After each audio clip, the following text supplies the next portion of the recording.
Good evening. Thank you for joining us. It's 8 o'clock here in the UK, about 4 o'clock in New York, 5 in the morning, I think, in Australia tomorrow already. So probably not you guys over there, but hopefully you'll be watching this when we later on video on demand. Anyway, we're streaming to YouTube, Twitch, X, Facebook, all sorts, and I'm hoping that we've got closed captioning working this time. I can see it down in the corner of my screen here doing its thing. So if you'd like to have captions, hopefully you can press the CC button and get those up on your screen now. So we've got loads of cool stuff to show you tonight. We've got Dojo Masters, a little trailer and an interview there with bybyblue, who I'm going to call Blue for the rest of the interview so I don't forget his name every time.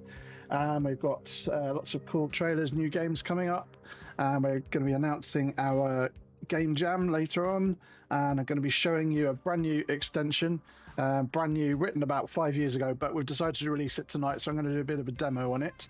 It's one I've created, which allows you to work with inline variables that allows you to work with data inside the expression editor solely. Could be quite a useful thing for some people. We're also going to extend the final part of the ClickMan game. I'm going to create a basic level editor, and then finally we'll release after this all of that on the Patreon. Speaking of Patreon, you can find us on Patreon. It's Clickteam LLC, and I think I'm pointing the right way. QR code up there if you want to scan it. There's a quick link to it there. Lots of cool stuff on there, including an engine that we're coming up with later on, which is Global DEFCON, I think. And we are also putting the inline variables extension there. Excuse me if I'm a little bit hard to hear today. I've got a bit of a sore throat, so bear with me. I'll do my best. The captioning system seems to be picking me up okay, so hopefully it's all good. So I'm hoping Dojo Masters creator bybyblue is with me. Right, we can't hear him yet. I'm just going to show a quick trailer of the game, and then we'll go straight into the interview with him.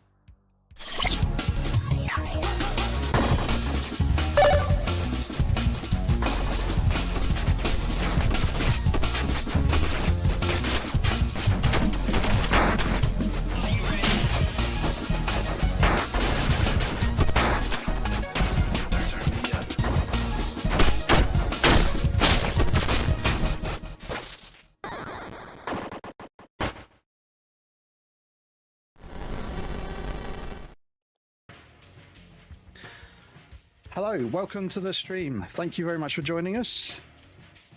Can you hear me? Yes, I can. Awesome. And I'm hoping everyone can hear you. Let me just see if... Could you boost your mic volume just a little bit there for me? Oh, sure. 1 second. Thank you.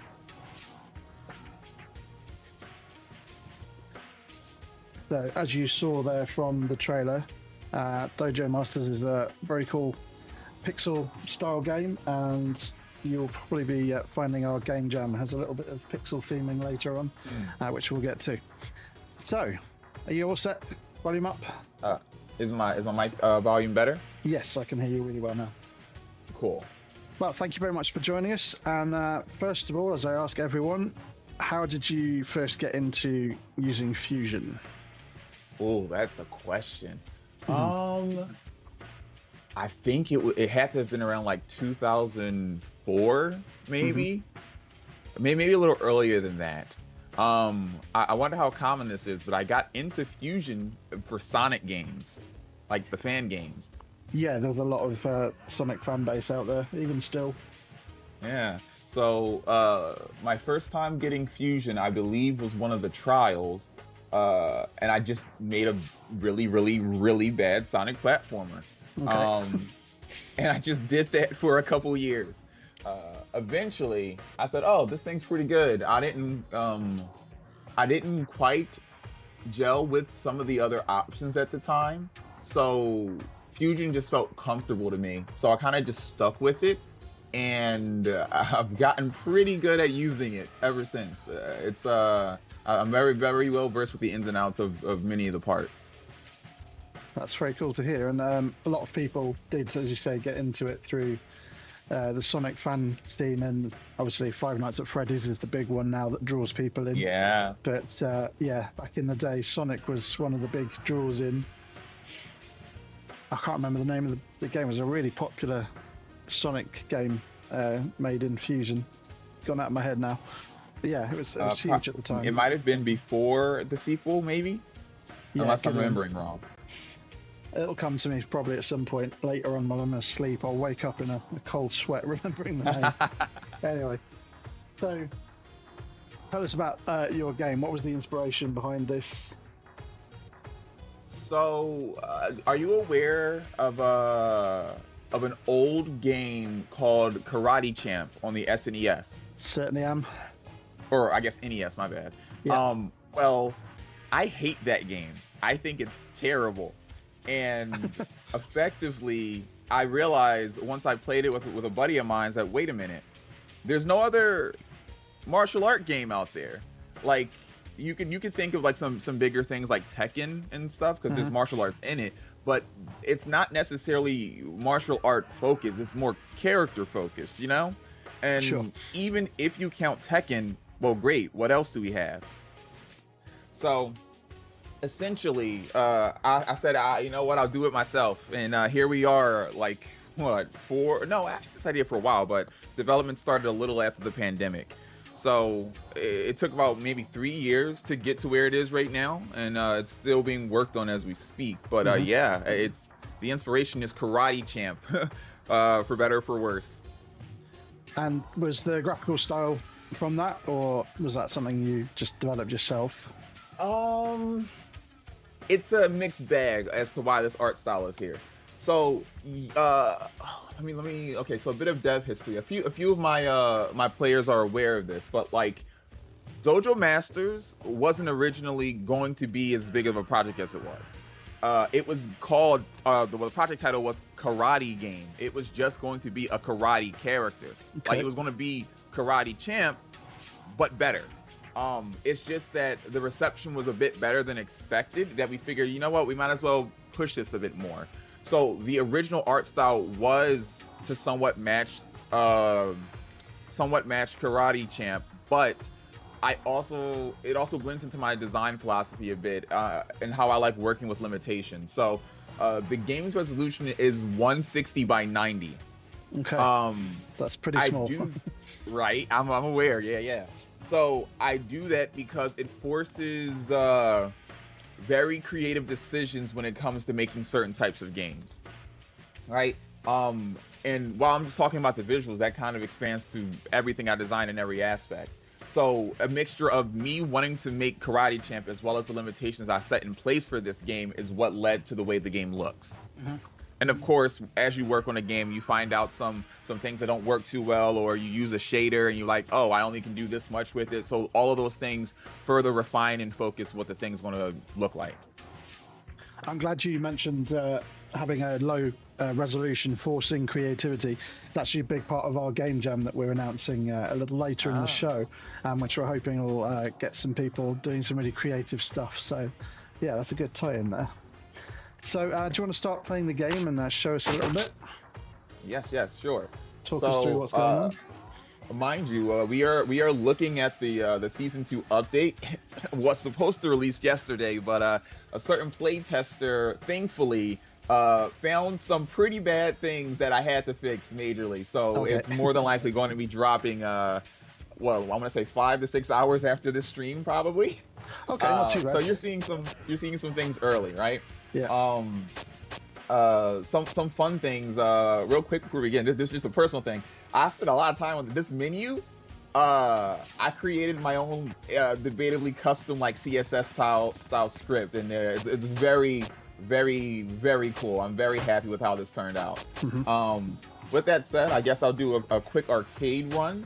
And eventually I will hop online so that way you can just have constant footage on screen without me having to think too much about what I'm doing while I talk. Sure. Yep. So as you can see, there's quite a bit of characters. Of course, the latest ones, Sumo, Kyokushin, and Capoeira, are DLC.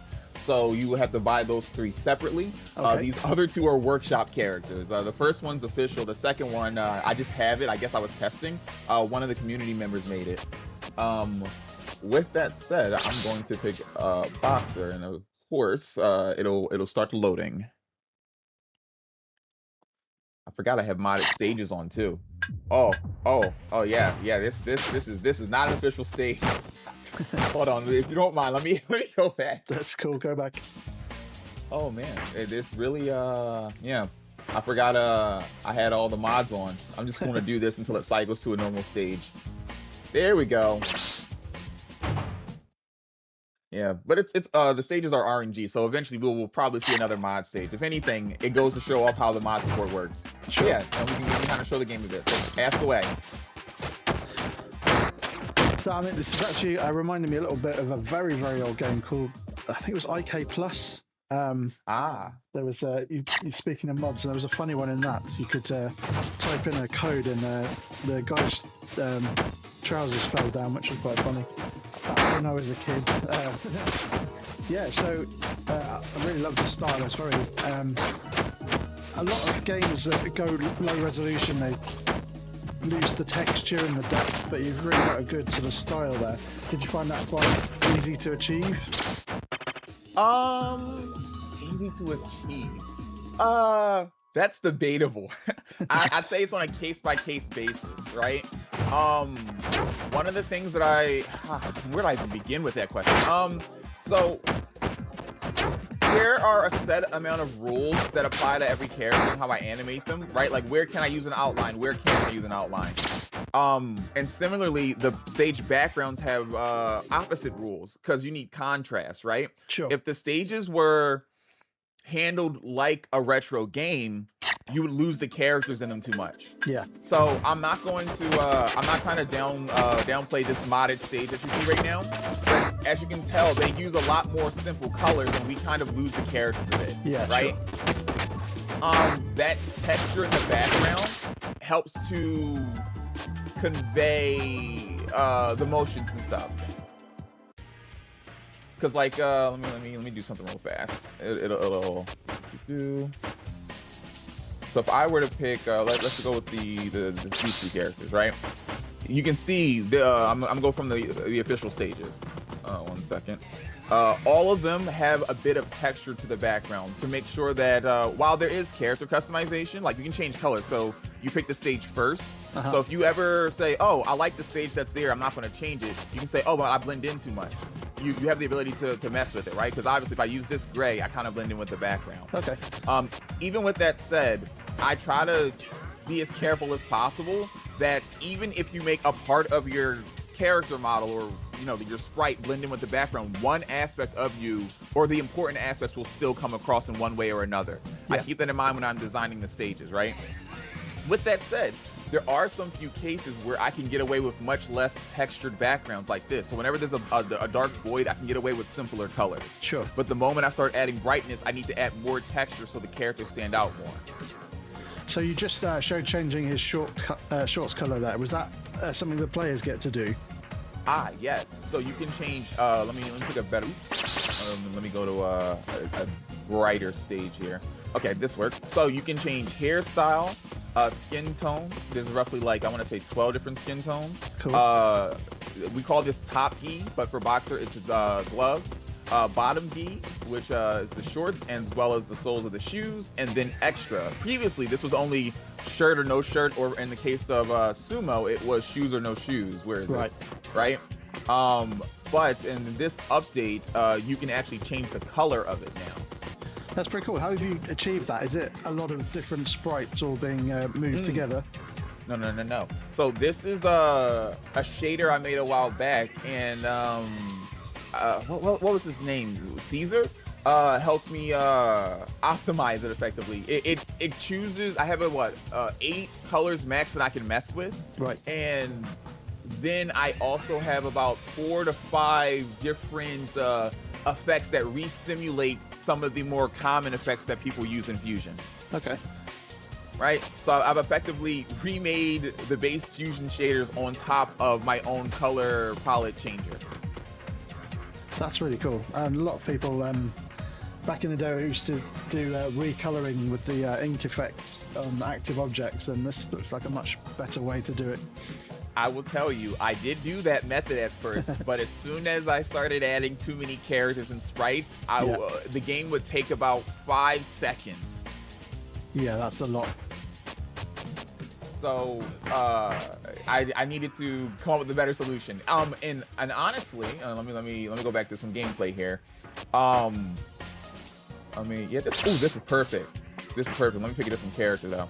I guess I'll go Taekwondo. So when I was designing that shader, or rather before the shader was designed, I was going to do the very extensive method. I was going to break up the sprites and make them all individual stuff. Right. Since the game doesn't have any rotation or scaling, I would have been fine. Mm-hmm. But this game will eventually be ported to mobile. And I realized that as soon as I do that, that's increasing the performance cost drastically. Sure. Yeah, and so also if you do start rotating ever, it can make things sort of come apart and not gel quite as much as you need them to. Indeed. Even if that did happen, though, I have some techniques that I've picked up on over the years to minimize that as much as possible. So, the game itself, what's the actual overall arc? Is it a tournament? You've got to beat all of the opponents? What's the actual gameplay?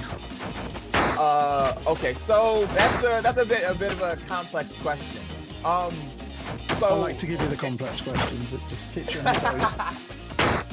So as I mentioned previously, this game is mostly martial art focused, right? So there's actually no narrative at the moment. With that said, because they're not characters and there's no narrative, it's hard to make a story that makes sense. We have some jokes in the community, like people saying, "Oh, the Dojo Syndicate" and all this other nonsense, but there is no story yet. With that said, I have plans in the future to do something with that. Right. One of my things with this game is that I needed to have enough single player content to hold someone down for hours. Right. Obviously that's a lofty goal, but I have a lot planned in the year to come that'll help get this game to that point. But with that said, to kind of answer the question a little more straightforward, there's arcade mode, which is a simple, you fight a bunch of characters or martial arts until you get to the end, in which case you have to then fight yourself. And then if you beat yourself, you unlock a custom skin, or rather a customization. That's kind of like the marker of, I beat just a second. Yes. People on the chat are asking if you could lower the game volume a little bit, just so they could hear you a little better. Is that possible? Oh, sure. No Thank problem. Let me pause that for a moment. 1 second. The joys of live streaming. Indeed. All right, I dropped it 25%. Yeah, that's better. Okay. Thank you. So, as I was saying, arcade mode is pretty straightforward. It's just you fight a bunch of people until you get to the final one, in which case you fight yourself, beat yourself, and you get a customization. Then there's survival mode, which I'm showing right here, which is a precursor to a future mode, but it effectively lets you fight an endless wave of enemies that increase in difficulty and number, right? And this is another reason why I really didn't want to have the game be split up into multiple sprites, is a lot of the future modes are going to have to require a lot of characters and enemies on screen. Right. So yeah, it's all become a lot to manage, wouldn't it? Indeed. Ooh, okay. And so if I were to continue, let's see what else is in here. We also have mission mode, which hopefully doesn't break. I can probably show you. This is something new in season 2. Let's go into here. Yes. So mission mode is for anyone familiar with Smash Brothers, it's the event mode, which is supposed to be like a list of challenges and different scenarios that you get to play through. As well as at least in this game, you have trophies that go from bronze, silver to gold that tell you how well you did on it or how quickly you've completed it. Right. So this mission in particular wants you to land 10 parries in a row without dying. All right. So I'll either do that or fail horribly. Well, I'm glad you're doing it because I'd have lost already by this point. Oh, it's a lot harder than it looks. Oh my. Yeah. Oh goodness, it's so I'm dead. Yeah. So that's the idea, is that they're from like varying difficulties, from what is it, 1 to 4 stars. And yeah, so these are kind of like extra things for players to do in, like, you know, time attack sort of deal, share the scores, and hopefully try to complete them all. The goal is to add more missions every week until I run out of ideas. Okay, that's pretty cool. And so obviously there's a lot of I can see a lot of complex stuff going behind the scenes there. Tell me, what was the most challenging? What was your biggest achievement, thing you overcame when making this game? Ooh, biggest achievement. Ooh, biggest achievement. That's a question. Or maybe the most difficult thing that you had to program. Okay, so I guess this is a good segue into the next thing. Hopefully, my one player is in the lobby, but oops, yes, online. So this game, yeah, he's here. This game has online play and uses what's known as rollback netcode. That term means a lot to fighting game players, but outside of it, effectively, FPS games have been doing this. Howdy, Clickteam. The FPS games have been using a form of rollback netcode since forever, really. Right. With that said, essentially what it does is when you play online, both games are running at their own pace for the most part. And whenever, effectively, your game guesses as to what the opponent's going to do. Eventually, you know, network packets come in, the game will say, oh, we actually know what they actually pressed, and your prediction was wrong. So the game will load a save state and re-simulate the game state up to the current point. Okay. So what that does is it cleans up all the issues, and of course, when you get a laggier connection, it'll translate to a little more teleporting on screen. Sure. All right. But the gist of it is close connections feel amazing. It feels like you're playing offline. Far connections are much more playable. It's a much better way of handling online games in a game that has Twitch reaction time stuff. So the only downside to it is that if you don't build your game with it from the beginning, it becomes a bit of it's like building an entirely different game, because you have to build it from the game up if you really want the most out of it. Sure, I can appreciate that. So do you basically keep like a running order of every move and every key that's been pressed in order of the player position so that can be recreated at the other end? Is that how you've achieved that? Close. So we actually, there's a bit of a logic to it. Oop, nice. When the game state is running, the moment the game determines that we're missing an input, it will save state. Right? Right. That's where we go back to. So, essentially, sorry, I need to pause so I can actually say this. So this is a little more complex than I can talk about when I'm playing. So the moment it finds a gap, it makes a save state. Then the moment it says we have enough information to proceed, it'll either delete that save state or it'll load the save state. And then the game loop is stored in a fast loop, right? So when we load a save state, we call a rollback, which in that case, it'll load the save state and say, okay, we are now 5 frames behind where we should be. Let's run the game loop 5 times with the inputs that we currently have. Okay. That's how it works. So I'm not actually storing positions and stuff for all of those frames. I'm only storing positions for the save state. Okay. As long as your game loop is deterministic, it'll always be correct. That's a pretty cool way to achieve it. I know a lot of people just basically blast data and just have some basic checking to make sure that it's not sort of got ahead of itself. But yeah, that's a very cool way. Yeah. I unfortunately I can't do that method because in the aforementioned mobile, like a lot of this stuff in this game is really in prep for mobile. Sure. So you obviously said that you started out working on a Sonic fan game for ages. Now you've obviously moved on to a much more polished product. Looking back, what advice would you give anyone starting out with Fusion now? Like, what would you tell yourself back then if you could? Oh, what would I tell myself? What? That's a good question because I was as wild as it might sound, or maybe it's not wild. I don't know. I work somewhat in a bit of a bubble. My knowledge in Fusion, 90% of it is self-taught, just throwing things at the wall to see what stick. I barely read the help file. I barely engaged in the forum until a few years ago. Okay. So what would I tell myself or anyone starting out? Man, that's a question. I don't know. Okay, so let's break this down a bit. As for me, what would I tell myself specifically? Yeah. Is that because I like to work multi-platform, learn how to recreate extensions via Fusion's code or through the event editor, as in like Okay.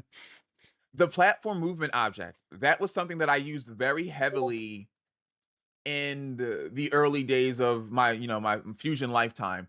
But one thing that I personally don't enjoy is when I'm using a tool and it has a funky behavior that's either not documented or is completely unexpected. Okay. I like to understand my tool. So if the extension is straightforward, that's good. But some more nuanced things like platform movement, I think while it's good to use those things early on, definitely learn how to make some of those things yourself. It'll make you a better programmer and you'll have a better understanding of why things break when they break. Okay, that's good advice. Like when I'm working on a project, whether it be my own for my students or someone else, I can look at a game no matter the engine, and because I have that understanding of how platform movement, how physics works, how different math equations and all of that, I can break down why something's going wrong. I can see future problems that are going to happen before they happen. Those are things you don't learn when you solely use extensions without trying to delve deeper. Yeah, I agree. I mean, it's obviously they help you to get your head around some of the concepts to start with. But yeah, it's always good to go in and start developing your own approaches afterwards. It's certainly something that in Fusion 3 will be a little bit more easy to do, and also to work with existing extensions in code. So yeah, that's pretty good advice. So we always ask if there was one feature, a killer feature that Fusion doesn't have now that you would love to have added, what would that be? Oh, that's a question. Oh shoot. A feature that Fusion doesn't have now.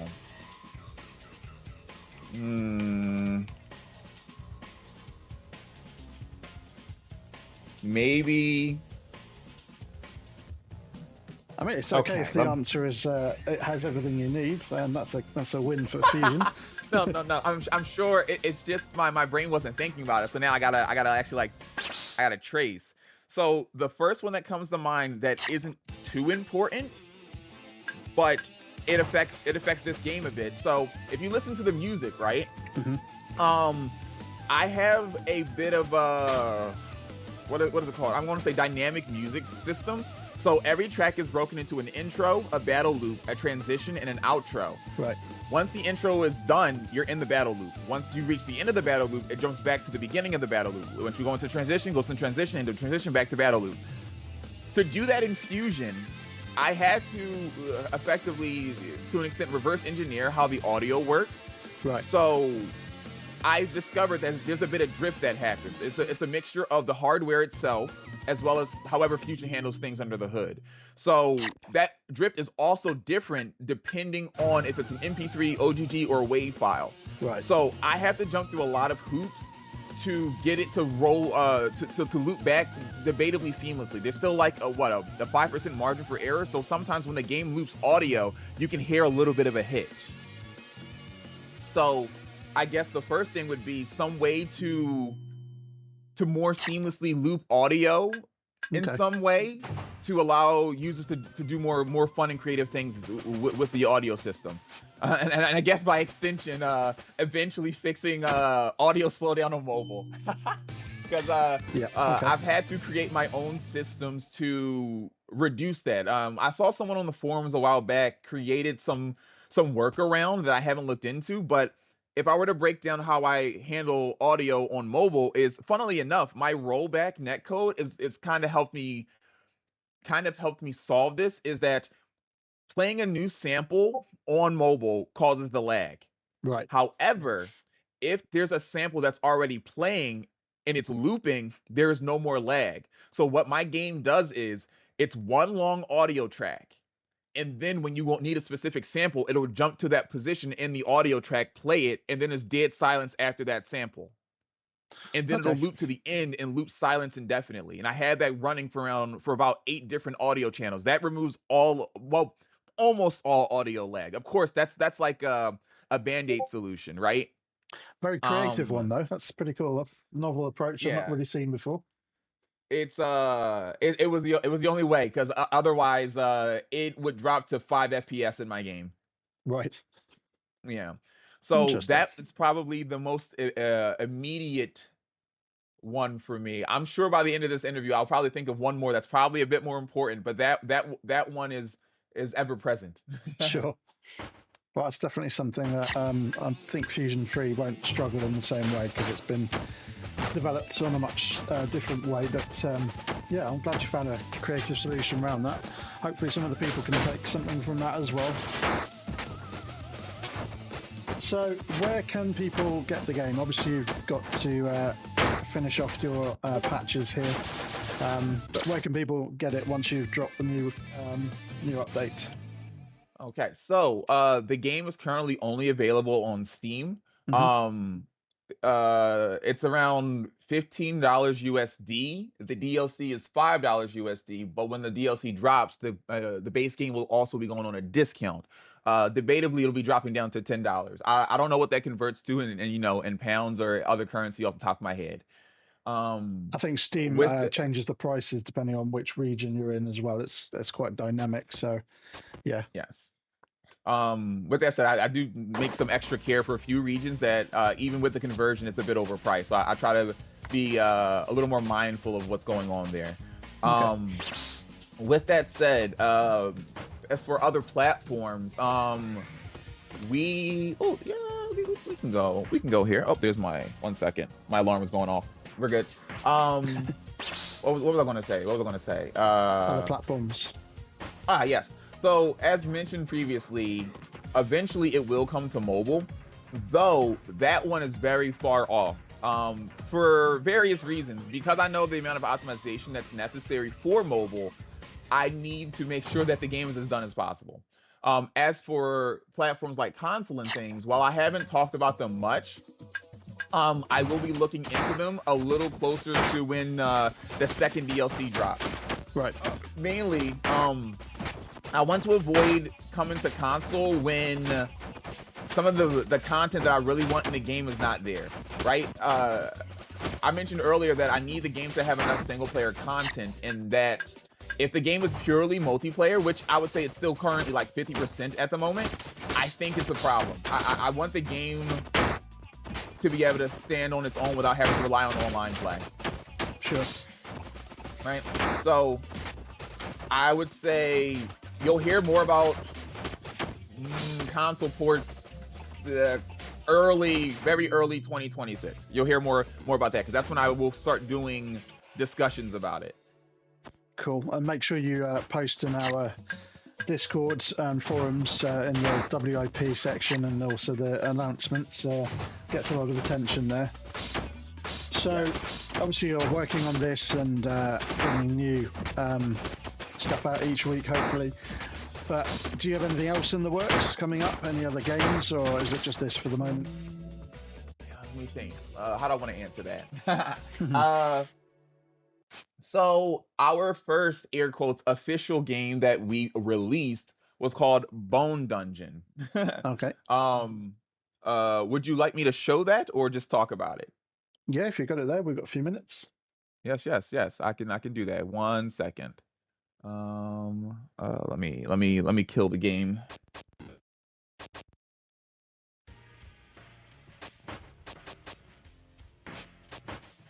And hopefully the game doesn't crash on me when I run it. I think it's fine though.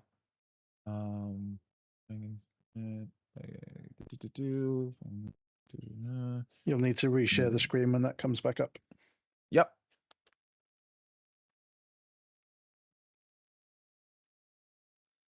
Share window, Bone Dungeon. There we go. It should be sharing, and yes, the audio should be there, and the visuals are optimized. So, I'll let the intro play.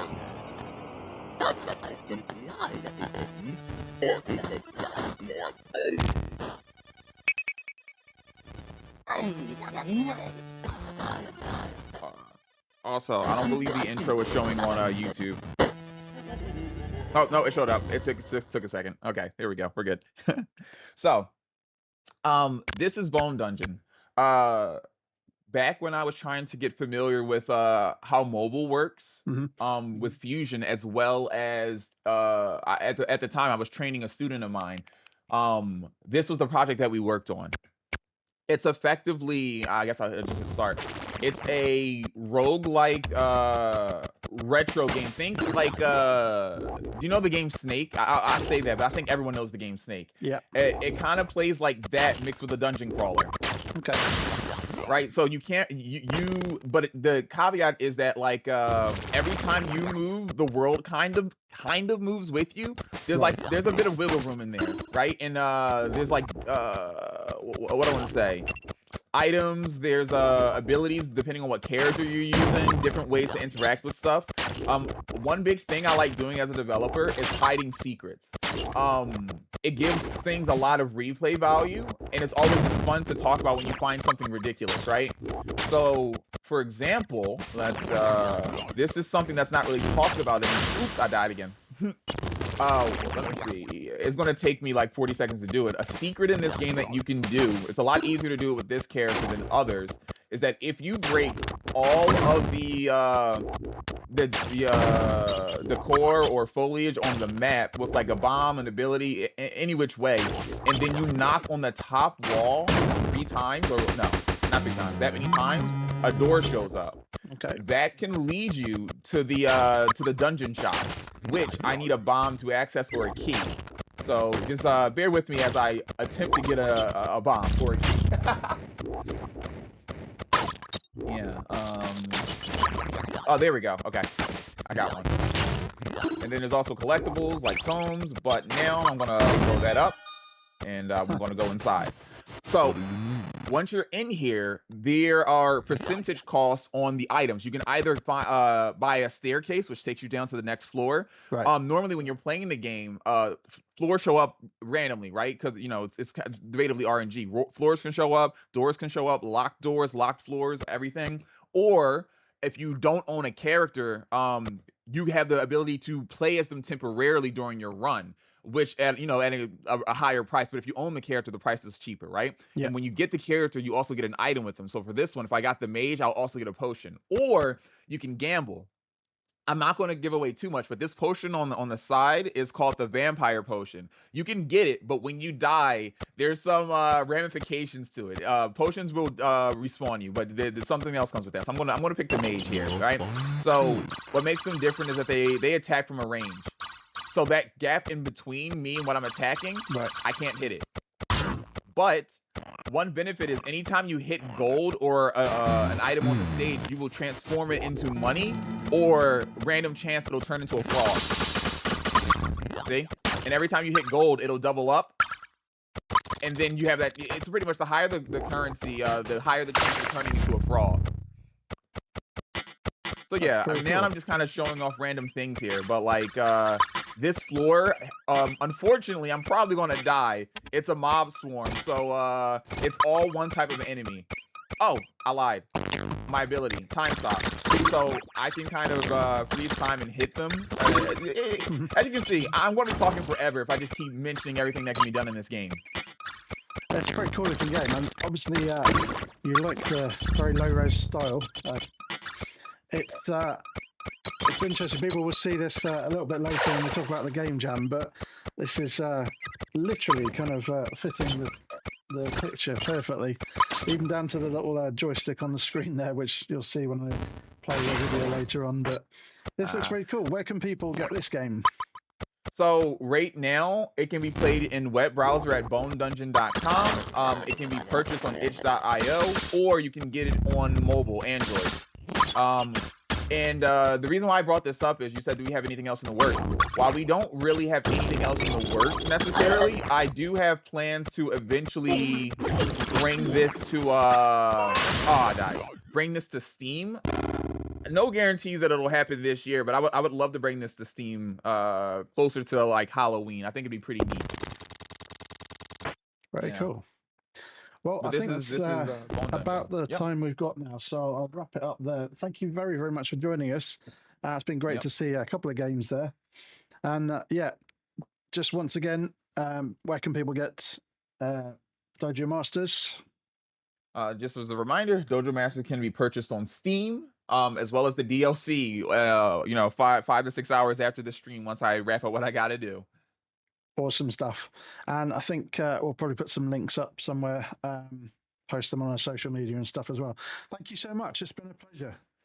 Likewise. Thanks a lot. It was fun. It was fun being here. And good luck getting your uploads up in time. Thanks so much. Take care. Bye. See ya. That was bybyblue with Dojo Masters there. Awesome looking game. Make sure you check it out. So next I'm just going to show you a trailer for Agilos 2.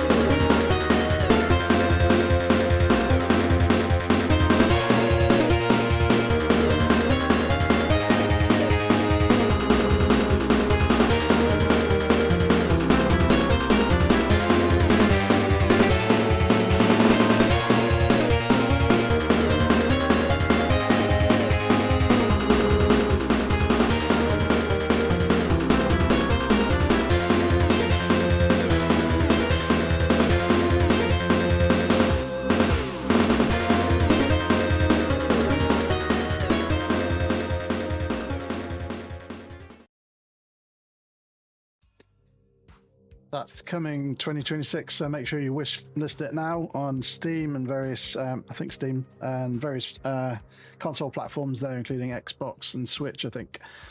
So we're going to look next at the inline variables extension, but just before that, a reminder that the beta version of build 296.1, I think it is now available. If you go to the product owners section of the forums at community.clickteam.com, you can access the installer for the beta version. It's pretty stable, but obviously caveat that it's a beta version, so make sure you test things thoroughly before you release anything with it. Eve is working on a few extra tests at the moment, but it's looking good for a final launch, hopefully very soon. So I'm now going to switch over to my desktop here, and you can see my copy of Fusion, hopefully. Yep, it's coming up. Oh, let's get rid of that Patreon logo up there. Should not be there. There we go. Oh, actually, I'll leave the Patreon logo on for a minute. I had that there for a reason. So you can download the inline variables extension from our Patreon, which is patreon.com/clickteam LLC, I think. I'm sure Chris will correct me if I've got that wrong. There's loads of cool stuff on there, lots of free stuff. You can also choose to support ClickTeam including some of the higher tiers. You can get one-on-one support from the team, including myself and others. But there's tons of free stuff on there as well. It's really a good resource. Lots of game engines and stuff that you can pick up and work with. Their open source. Lots of sort of examples to look at and see how they work, and develop them into something for your own gaming. We've got one coming up later on, I think it's called DEF CON, which is on the Patreon Reactor that we call it. So yeah, check that out. Make sure you sign up. Okay, so I'm going to start looking at the inline variables extension. And just turn off the QR code now so you can see everything properly. So the extension is a very simple one, and for anyone who's used the string parser object, you might know one of its features. And basically when you parse a string, it means splitting it up, often done based on commas or some other character. And to do that, you can either use on space. So you can either put in an action, which is set the source string. So that source string might be that. And then using an expression, you could set a global string, for example, and you could retrieve a substring. Where is it? Tokenizing there. So you would add a delimiter here. So no, I've gone one step ahead. Bear with me. Add. So in here, we're going to add a delimiter. And in this case, it's the comma. And that allows it to split it up based on the comma there. And then using the expression, we can get a token. So we could get element number 0. And based on the commas, that would refer to this one, which is 1. That would be number 1, 2, 3, 4. So that obviously it has an action to set this source string, but it also has a very cunning expression to let you do it. So without needing this line, we could now go straight into setting the string, and we could set the string here with an expression. So we could say exactly the same thing, and then that returns, and you see there an empty string, 2 quote marks.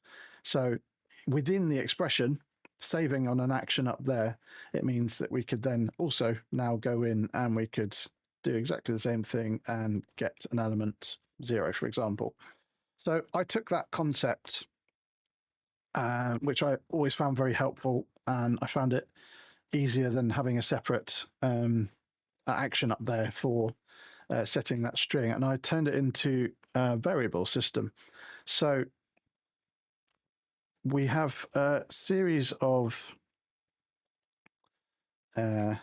actions and expressions that we can perform. For some reason, that's not showing properly. I think my DPI issues are still haunting me here. So the actions are very simple. You can set an integer, a float, or a string, or you can delete one of those, or delete all variables. And these are named strings. So, for example, we could set a value. It would help if I actually put the object in the frame. So it's called inline variables, or inline vars. And I tend to rename it myself just to IV because it makes it a lot easier to type in. So we could set a variable here, or delete a variable, or delete all variables that have been defined. And to do that, you would give it a name. So my value and an integer 3. So it allows you to set Thank you, thank you. Yes, I took some good time over the comments. Wanted to make it nice and easy. That's included in the examples folder. Once you've installed the extension, there's a full example showing all of the functions working. So yeah, we can set the variable like this as an action. However, we could also do it inline, which is the whole point of this. So rather than having to do this function here, this action, we can set a global value A. So I'm going to do a set and a return. So in this case, I'm going to set a variable and I'm going to return its own value and type. So I'm going to set an integer, return the value as an integer. So I'm going to call it my value, and I'm going to just put in a number there. So in one line, as you can see here, I've set a global value A to, now I've used this expression to store a new variable called my value, and 45 is the number I've put into it, and it returns that back to the expression, so that if I were to run that now and explore, oh,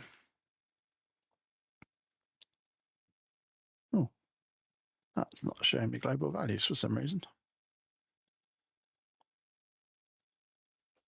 Very odd. Let's do it with a string instead. You can just see it. No, I'll tell you what. I will change this to a debugger output, just to show you that. So you can send some text to the output window. Useful thing for debugging stuff in Fusion.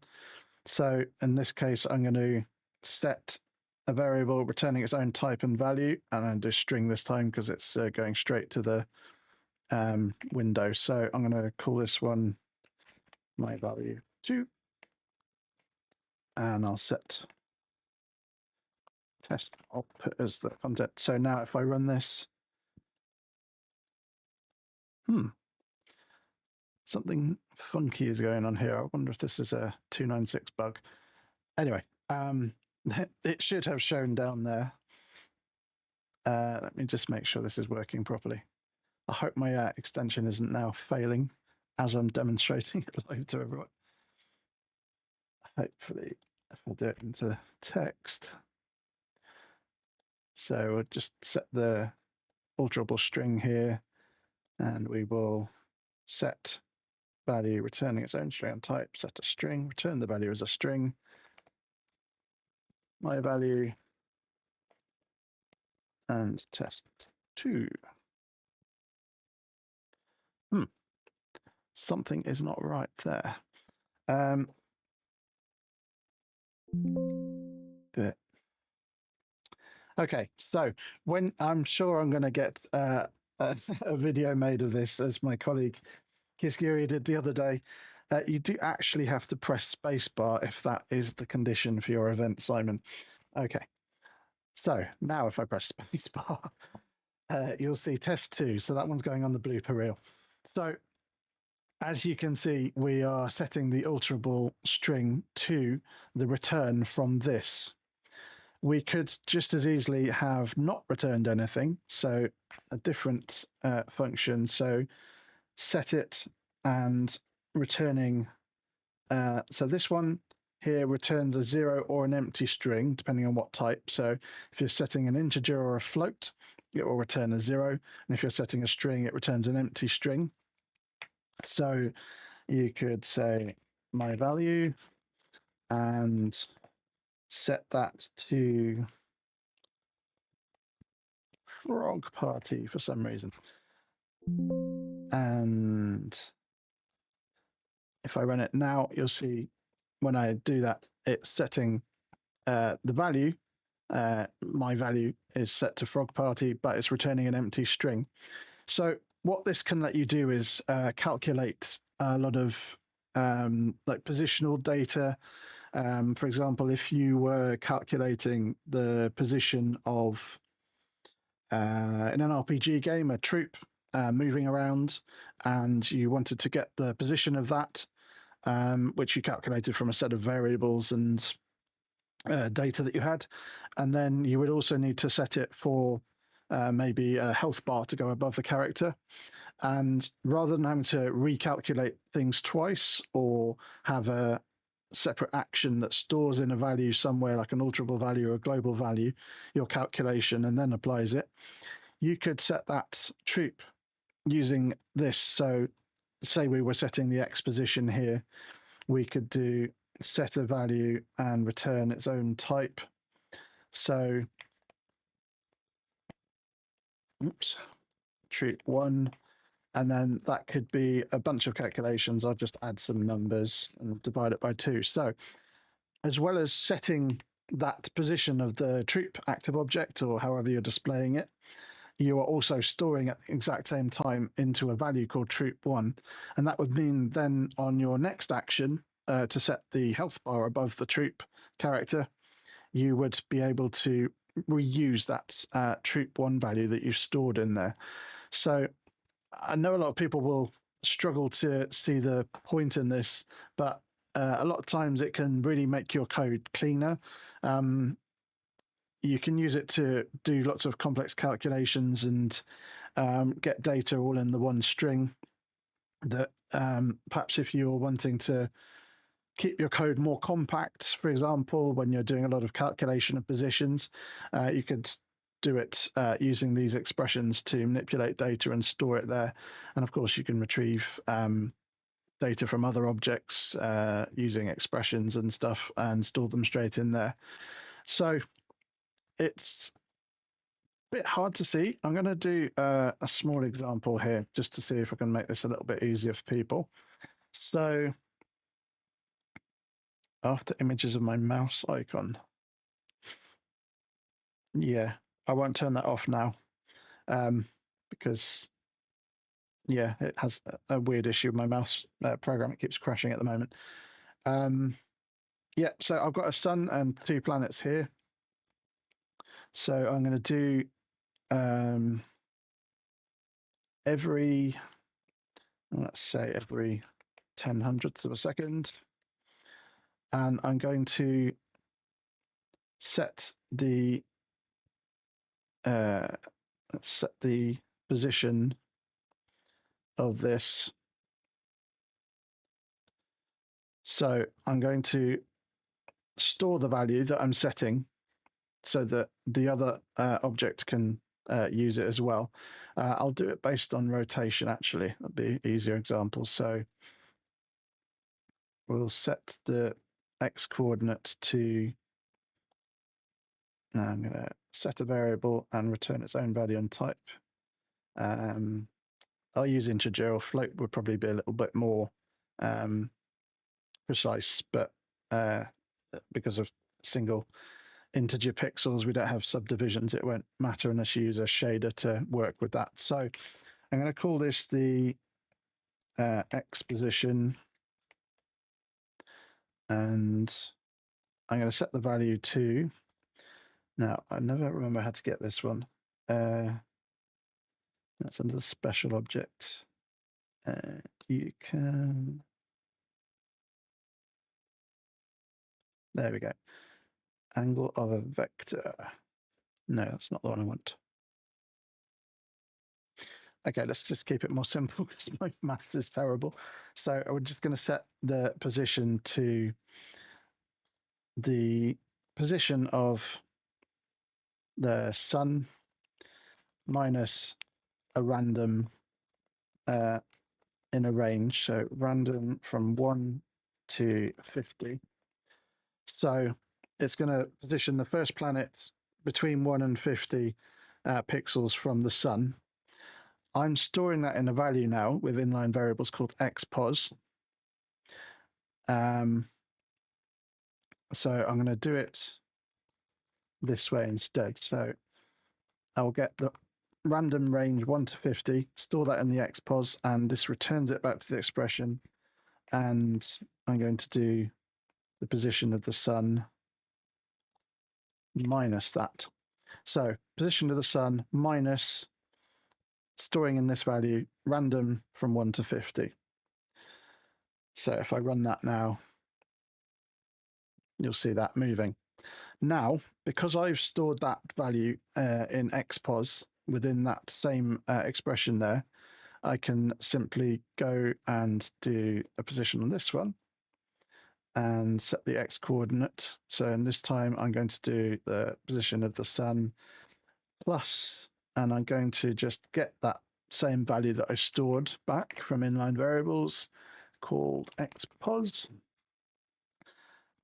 And now, as you can see, it's moving them both based on the exact same random number there. So without having to have a whole separate extra action there to do the storing of the random, because obviously if you called random again here, it would generate a new random number. So it's allowed me to, in 2 lines instead of 3, set the position, store it, and then get it back here. So there are lots of use cases. They may not all be obvious. It could be niche for some people, this one, but it's certainly a lot of people have been quite interested in this one. And yeah, obviously it lets you create values based on a name as well. So you could use variable names stored in strings to access data in that way. At the moment, this isn't global. Once some more people have tested this in beta and I'm confident it's working properly, I'm going to add the option for global values, and I'll also port it to mobile runtimes and HTML5 as well. Make sure when you use it, you do check out the example in the examples folder for inline variables, and it will show you all of these different things that it's doing, and hopefully explain a bit better than I'm doing right now. Also, there's very detailed comments here which explain exactly how it's working. And it's the sort of extension that you also get used to just typing it in. So I renamed it to IV so it's nice and quick, so that, for example, you do get set IV my value and 1, which I've obviously not put something in there integer. It's been a while. Set a variable. Right. I just put the wrong name in there, but yeah, set get I, not get set. And yeah, you can type it in quite quickly, especially with a short name, and it can really help with programming, especially using temporary values and things that you can just chuck away at the end of the frame that you don't need. And it can save on lots of alterable values in an active object, for example, or cluttering up your global values just for lots of temporary stuff. So something I hope people will find useful. Again, go to the Patreon to check that out. And just putting the little QR code back up here. There you go. If you scan that now, that should take you straight to our Patreon. So yeah, let me know on our Discord if you have any issues with it or any thoughts or need any help. I'll be happy to answer questions there. And with that, we're now going to have a look at a trailer for Chronicles of the Wolf. We have to go. We're running out of time. Do you hear me?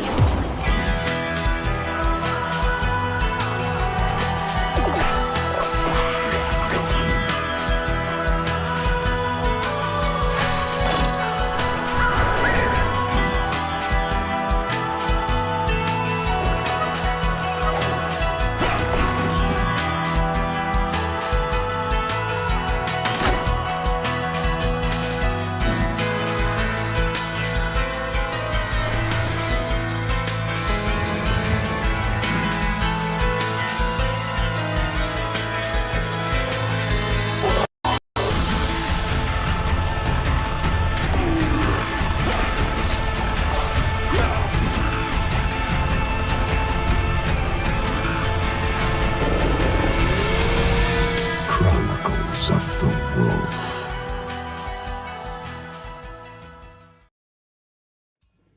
That was Chronicles of the Wolf. Make sure you check it out on those various platforms there. We were going to have an interview with FlipswitchX with his game Get It Up. Unfortunately, we've had some technical issues. Haven't been able to bring that to you this evening. Hopefully we can do that in another stream. However, we do have a small trailer for it, so I shall play that now.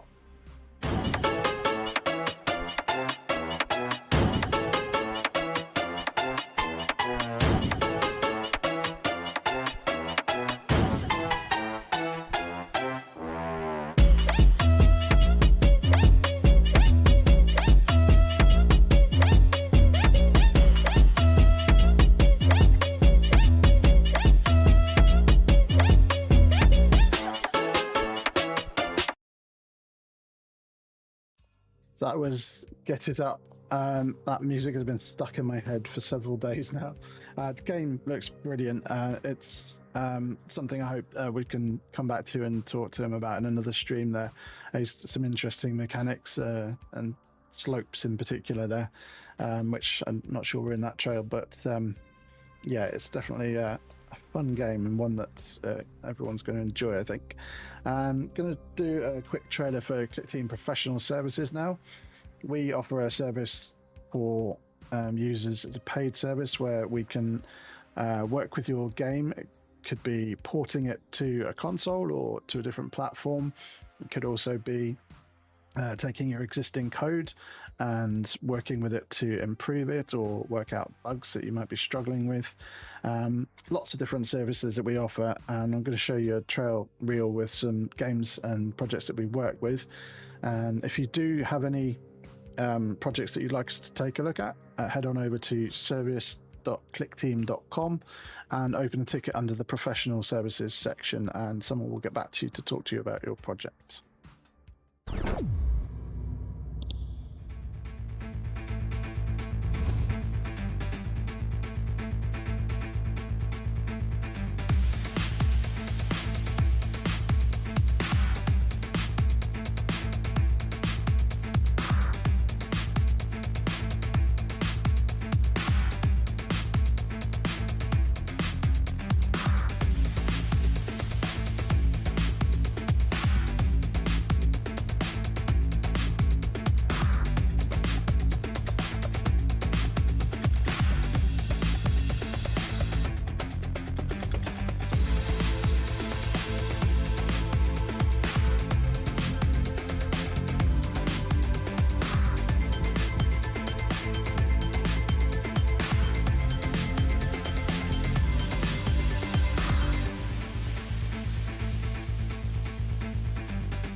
As you can see there, we work with lots and lots of titles and some really excellent teams there that we've worked with and had some great success.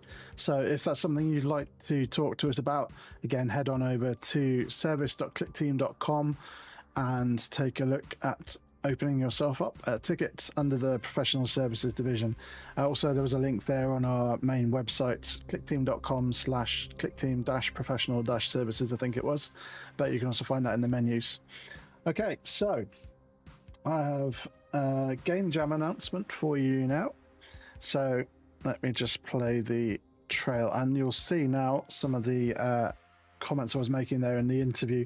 There were a lot of similarities, actually. It was a really good game to get an interview on for this particular stream.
So as you can see, that's our Pixel Cram game jam, and you can see that on itch.io. And I've forgotten the link. Hang on, I have it written here. I think it was itch.io/ no, perhaps Chris, you can remind me the link there. So we're going to be asking for some really creative stuff, obviously with a 256 by 144 resolution. There's going to be a lot of interesting challenges there. As I was talking about with bybyblue earlier there, he said it really inspired him to do some creative stuff and came up with some really interesting results based on that limitation of the low resolution. So we're looking forward to seeing what you come up with there. We'd also want you to create a 15-minute video explaining how you made the game. The game has to exist all in one frame, and it must work with the mouse or the simulated touch joystick. We've got an MFA there that you can download, I think, from Itch to get you started with the template, and we'll need you to provide your MFA as an open source for the entry, and tag your game with #MadeWithFusion on social media as well. And the prizes, as we said, are going to include Clickteam software and some exclusive merch that won't be repeated again, potentially. Might be Pixel Cram branded. We're not quite sure what we're doing there yet, but it'll be something very cool.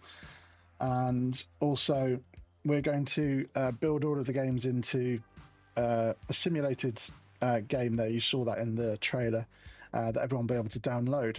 In addition, several of you winners will get an opportunity to come online and talk about your game live on air with me, you lucky people. Hopefully there some excellent entries will come in, and we're really excited to see what you're going to come up with. So that will be running from today through September the 19th, which is the date of the next stream.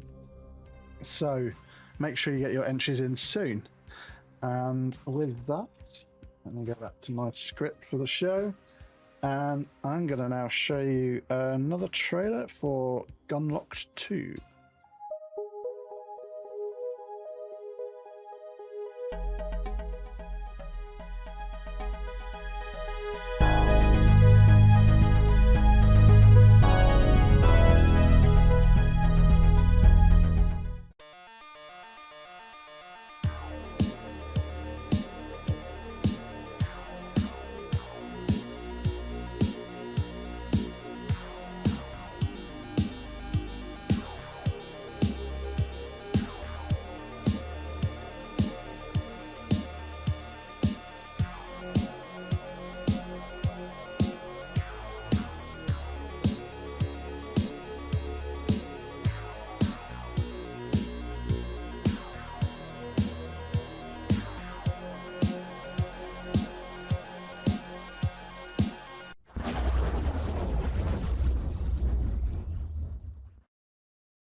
So that was Gunlocked 2, which I think is out now. It's the 22nd. Yep. So that should be there on Steam if you want to check that out. Just another reminder of our Patreon, where you can get lots and lots of open source examples. I'm flashing up the QR code here. If you scan that, that will take you to our Patreon, as well as paid tiers where you can get special perks, including software. I think Firefly is one of them. You also can get support directly from members of the team, and you can just support us with $1 or whatever the low tier is if you feel like saying, hey, Clickteam, you're awesome, we love you. So in addition to that, though, we've got lots and lots of free stuff, including lots of open source engines. And I'm going to show you one of those now.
So that was Global DEF CON, and that's available on our Patreon. And there are several simple examples plus the main game in there, which you can take a look at and try to learn from it, or maybe tailor it to your own game. It's a very cool example anyway, and there are lots more. And also the inline variables extension that I just talked about a while back.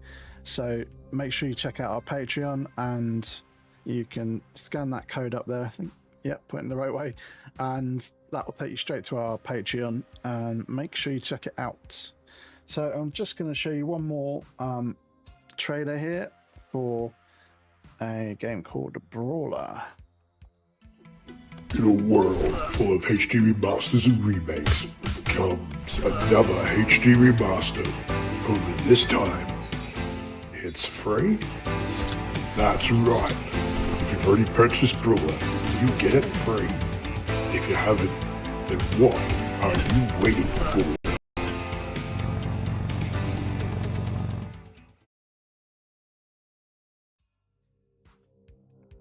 So that was Brawler. Make sure you check that one out. And now we're going to take a look at the final installment in our work with the array object and ClickMan. So I'm going to be working on a simple level editor that can well, you'll be able to adapt it to your own needs as well, but obviously for ClickMan in this particular example. So let me switch to my desktop. There we go. So for anyone who hasn't seen it, I'm just going to show you the game. It's can't say the name because then we're being copyright infringers, but you know what it is. It's a little game where you chase ghosts around and eat the dots and teleport and do all that sort of fun stuff. So we did an initial one which used fusion movements and simple layout in a frame. So that one was laid out in the normal sort of way with objects placed one by one in the frame. Then the week after, I did an extension using the array object, which actually stored the locations of all of these objects in an array so that they could be loaded back in on this frame, which as you can see is empty. But if I run it, that's now loaded all of this information from an array file, and that is something that we're going to use in the level editor so that we can work on the levels and load them in dynamically. So something, again, I said you can take them and use them in your own games. It'll be an easy example that you can adapt for your own needs as well. So let's crack on with it. So what I've got here, let me zoom out a little bit because that's a bit, there we go, it's a bit big. The game here, we won't be placing the ghost in the level editor because those get generated based on go back here, based on this area here with the ghost spawn points. So every other object will be something that you can place. I've got three layers. First one is the base. Next one up is the tile palette, which we're going to use so that you can select objects. And then there's an overlay level, which contains things like the score here, so they stay above the tiles. So I've gone ahead and created a stamper object here. This is just an active object, and I've copied into it. I've created new animations, and I've given them all the names of the objects here. So those contain a copy of each type of object, and that will just allow us to easily display the object that we're going to be stamping down in the level editor. Sorry, my voice is going a little bit. We're going to be using these based on the number position. So rather than asking for a specific animation, we're going to be using the index. So I believe it starts at 1, it might be 0. So that would be 0, 1, 2, 3, 4, 5, 6, 7, 8, 9, 10, 11, 12. So to get a tile wall, we would need the 12th one to get the ghost walls, the 13th one, and so on. And just going to hide the ones that I'm not actually using with this, which I actually only discovered today, a show all button there, and it only displays the ones I've actually got things in them, which is really handy because that long list can get quite overwhelming if there are a lot of animations like climbing and things like that that you're not actually using. So in the objects here, I have got some variables set up.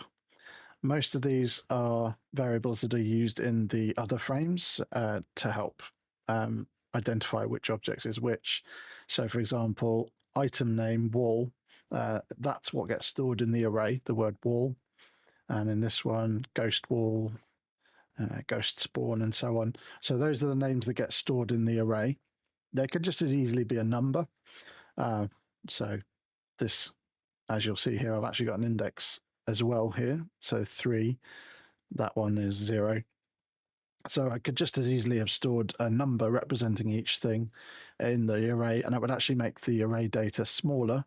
But for the purposes of helping people to understand the array, I stuck with names on this occasion. So you can see this stamp index here. I'm going to use that to refer to the animation in here.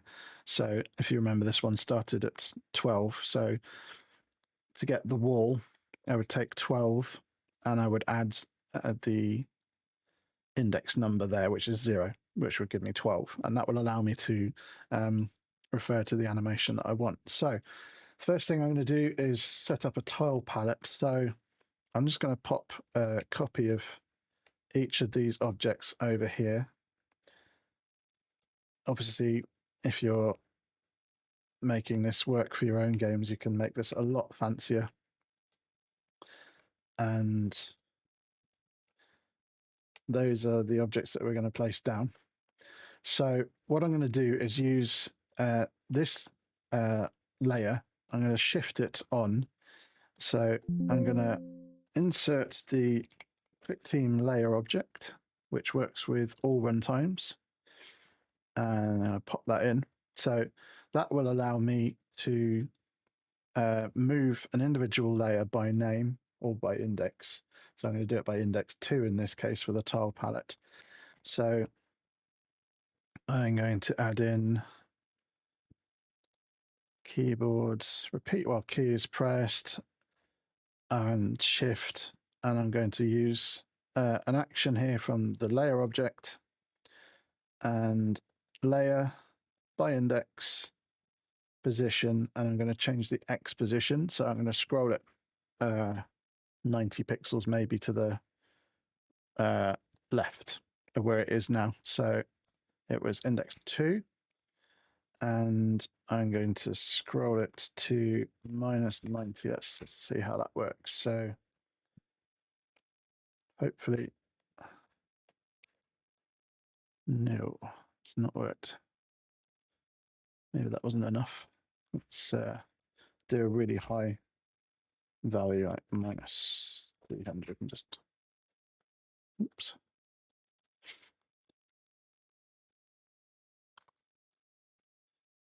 See if that works. Right.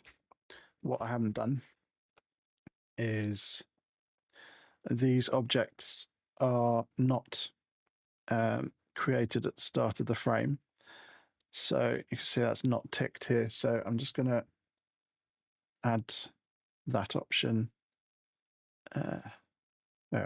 create at start. So when we were on this level where it was building up the objects out of the array, these objects were there in the frame, and I had them ticked don't create at start, just so that they weren't there already creating a set of objects that weren't doing anything off frame. Now that I need them, I would have to add in a new thing at the start, which would just delete those objects before it started rendering the level, just to make sure that those were not there. But for the purposes of the level editor, hopefully now, if I press shift, no, they're still not on. What have I not done? Are they visible? Oops, daisy. Sorry, just clicked on the wrong thing there. Visible at start. Just going to move that there. This might be the index not being correct. Let me. Index 1, 2. Should be correct.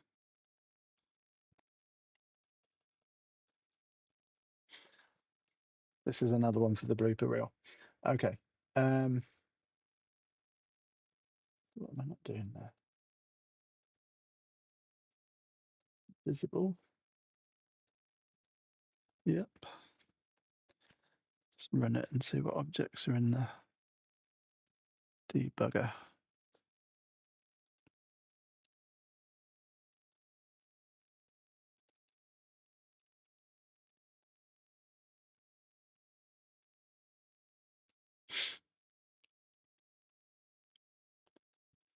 Yep, they're all there. So what am I doing wrong? Okay. Even us pros apparently at Clickteam do come across these problems. So if you ever find that you're having problems and you don't know what's going on, don't despair. We get it too.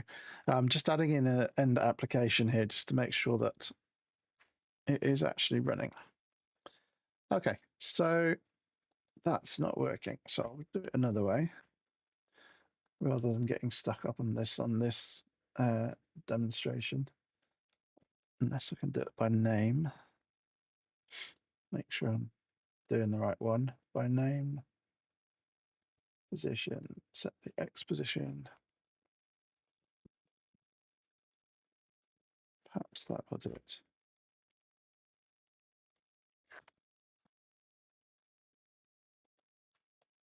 No, that's not happy. Okay, so I'm going to just move the objects using their qualifiers. So each of these objects has got a qualifier. I'm just going to get rid of these ones up here so it's not conflicting with the ones that are down here. So the qualifier I've got on these is obstacles, or is that an engine? Yeah, so they've all got the engine qualifier here, which is the little gear symbol. So I can use that one instead. So I can use that, set the position, set its X coordinate to frame width, minus, hopefully this one will work.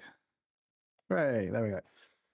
So that's a little bit crooked with the Pac-Man one down there because its hotspot is a bit different. I won't bother fixing that for the purposes of this example, but you can make it pretty yourself later. I'll do it for the example before it gets published on our Patreon. And then, yeah, that's a cool thing actually. So a lot of people don't find this one, but repeat while shift is pressed. I want the inverse of that, so you can negate that one and it does that. It also lets you do that on flags as well, things like that. So true, false. Always check out for that because it can save you delving through the menus for another thing. So when it's not pressed, I'm going to set them to frame width, and I'll just do plus 25 just to make sure they're out of the way. So that can bring on and hide the palette there. And I'm going to use this cursor object here, and I'm going to place that under the mouse on a grid. So the grid for this game, I've defined the size of it in a global value, or two global values. So we've got tile width and tile height, and that's 45. So I can use an always condition, and I can set the position of this cursor. So it sets the X coordinates to X mouse divided by tile width. So that will give us an integer value, which is the grid. So if you're at 45 and you divide it by 45, you get 0. If you're at, no, hang on. Yeah, no, you get 1. If you're under 45, you get 0. If you were at 90, you would get exactly 2. So it just divides up the coordinates into a grid. However, to get back to where we actually want to position it, we also need to then remultiply that integer value by the tile width. So because this is cutting out any halfway through a tile, so if it's 45 divided by 45, you get 1. If it's 44 divided by 45, because it's not an integer, it rounds it down to 0. And that will position the cursor that way. And we want to do exactly the same thing, the Y position, just with the other one. So set the Y coordinate. So Y mouse divided by tile height in this case. And then, of course, multiplied again by the tile height. So as you can see, that locks the cursor there to the actual grid. I've set the active, not the active, sorry, the hotspot to, this is a slightly larger object, so it's 45 by 45, and then I've expanded it 3 pixels all round. So the hotspot positions it, this top left marker there will just be just 1 pixel above and to the left of the current grid based on that positioning. So as you can see up the top there or on the side, it's chopping the edges off I'm also going to use another extension, which I like using for stuff like this, window control. This is another Clickteam extension. Obviously, it doesn't work necessarily with runtime for mobiles and stuff, but for our purposes here, it's going to let me set the title bar of the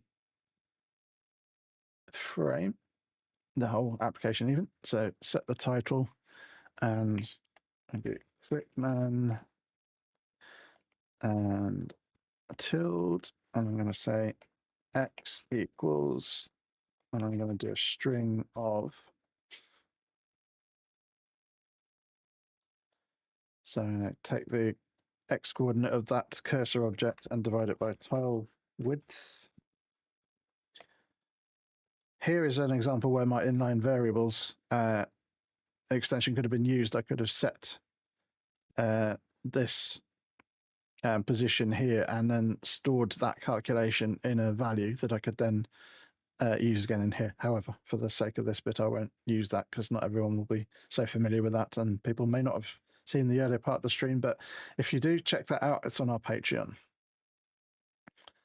So we've got that, and we've got y equals, and I'm going to use the string of y of cursor divided by tile height, tile width and tile height, just a reminder being global values that I've set to 45.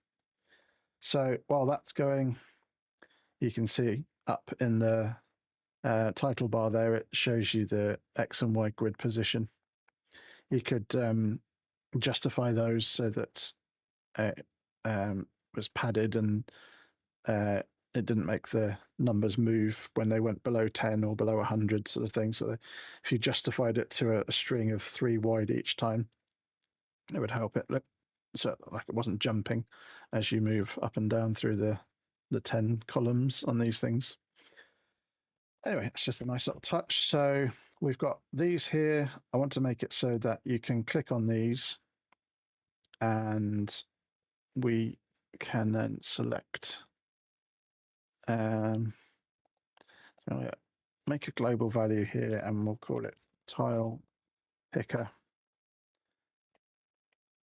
So when shift is pressed and let's set the value I just made tile picker to 1, and when it's not pressed, set it back to 0, and that would just allow us to detect that the frame, sorry, the palette is open for selection. So I'm going to say if mouse user clicks on an object, and I'm going to use left button, single click, and I'm going to use that engine group qualifier again. And I'm going to test that global value we just made to say is tile picker equal to 1.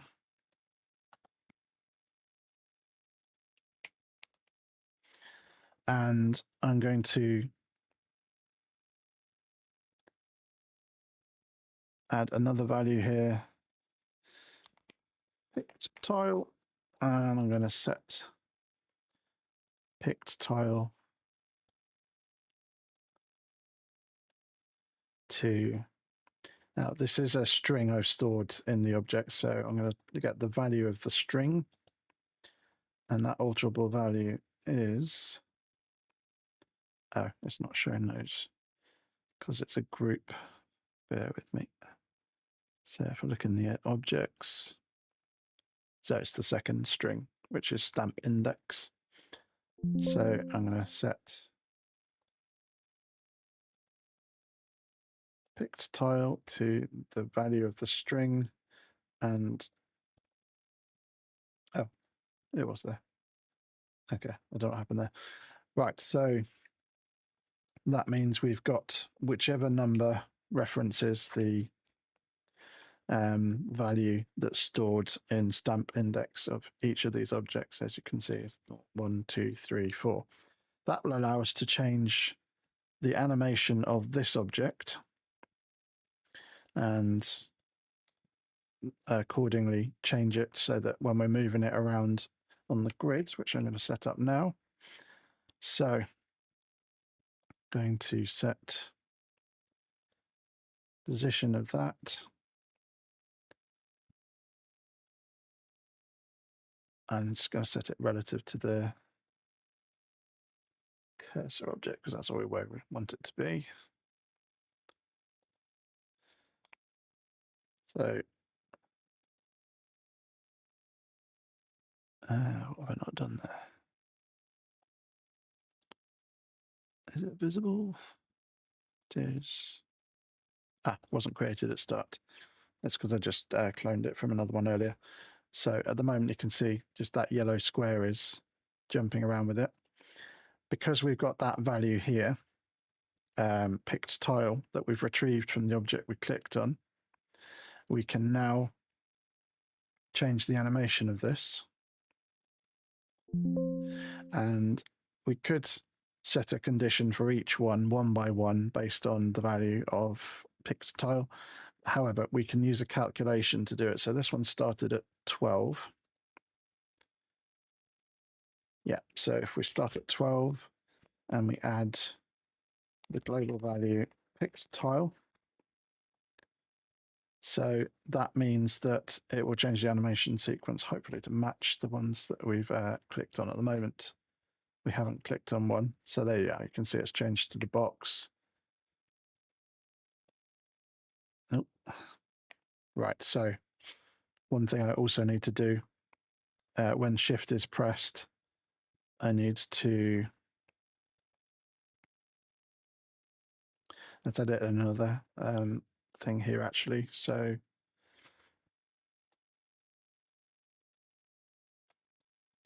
while shift is pressed, I'm just going to hide.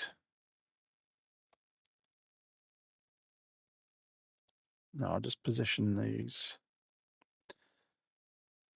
at -100 and -100. Actually, let's just do that in one rather than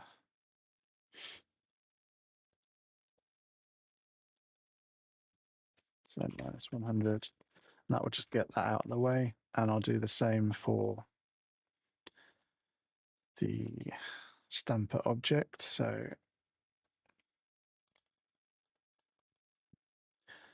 while shift is up, we don't want these interfering with the tiles that we're going to click on.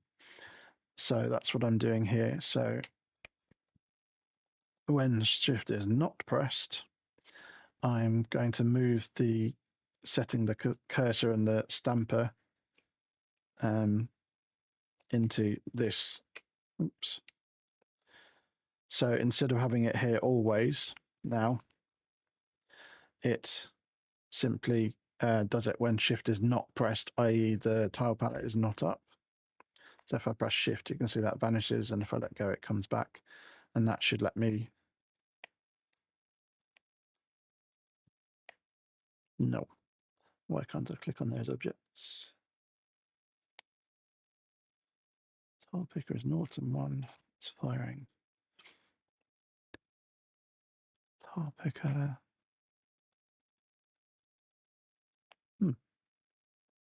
User clicks. I'm just going to add in an end application here to see that it's actually firing. It is. Okay. Pick tile to the value. Oops. So I want to make sure pick tile up here is doing what I think it is.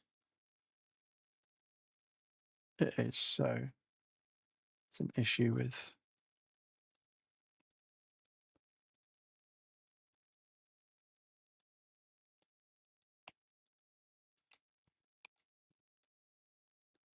these are also vanishing. Why is that vanishing?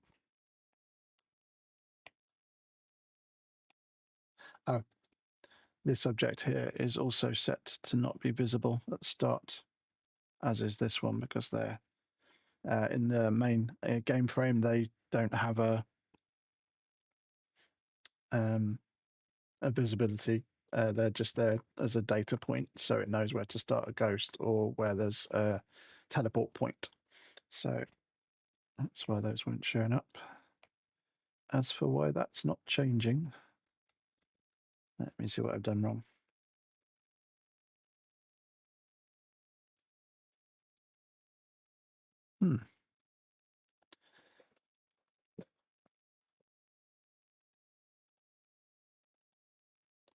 12 plus pick tile, that should work. Was working. So debugging time, so picked tile 0, 1, 2, 3, 4. Yep, those are all working. Perhaps this has got a don't destroy object if too far in Reactor. Nope.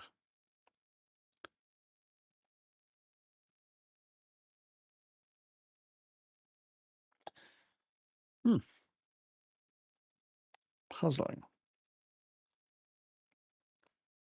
If anyone sees what I'm doing wrong, it happens. Do feel free to chime in.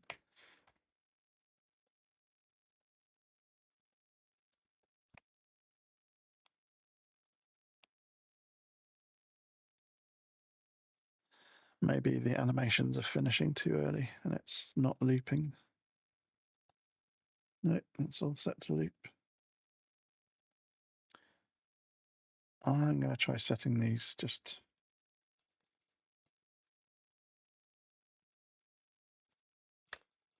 Let's see what's going on there by keeping them visible.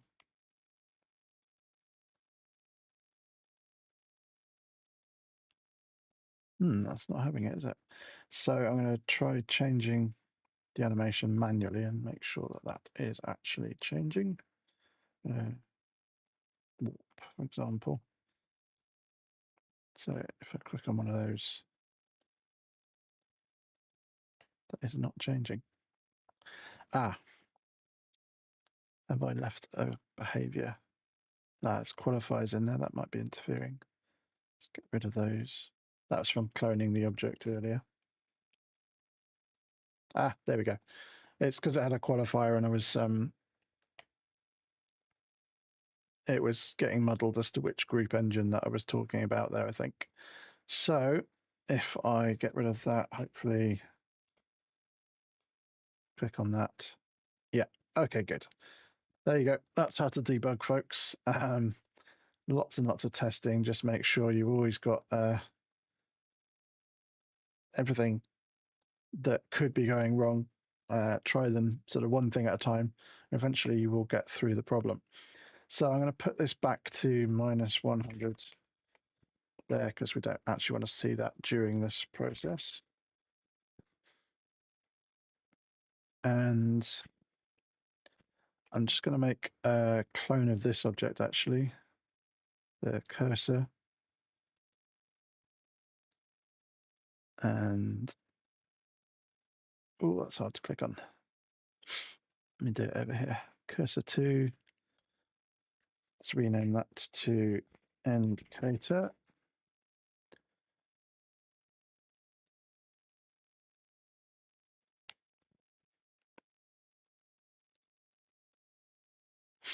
And I'm going to.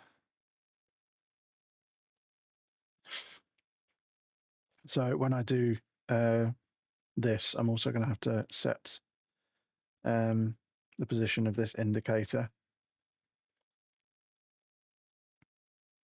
to frame width -100. And then down here, that's 25.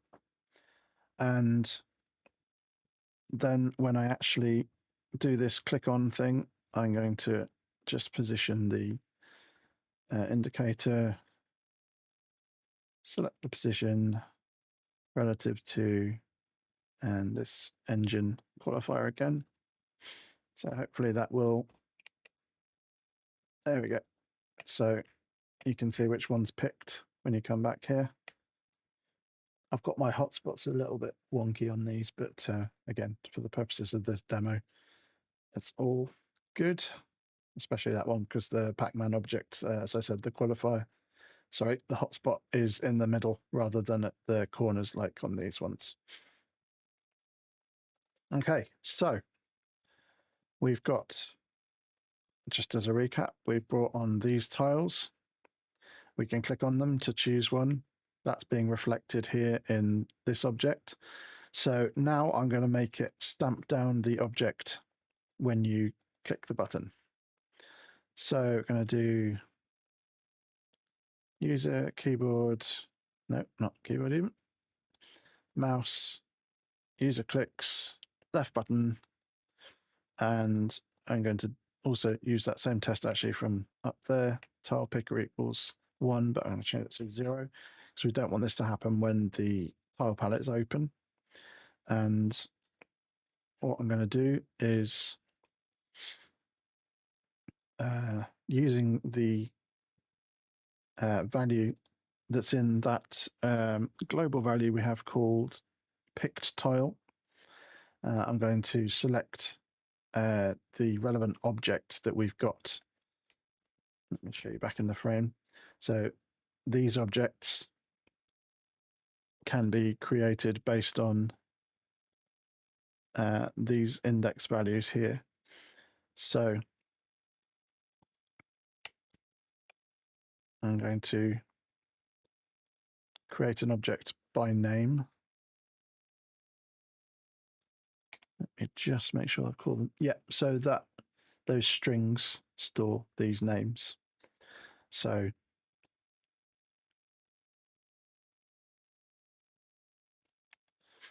I'm going to do another test. So I'm going to pick one of these objects with the qualifier, and I'm going to do it based on the alterable string, and I'm going to make a string out of that global value picked tile. So if you remember, picked tile, for example, this, well, let's go with this one, has the value of 2. So when we click the left button and the tile palette is closed, I'm selecting an object from that group based on the value of picked tile. What that does is object selection. It means I can then reference the string that's also stored. So for example, here I've picked that object based on the number 2, and I'll then be able to retrieve this string from it. And I can do that like this. So create an object by name. Oh, hang on.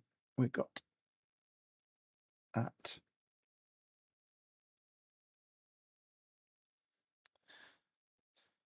So the name, we can refer to that qualifier, alterable strings, and get the item name.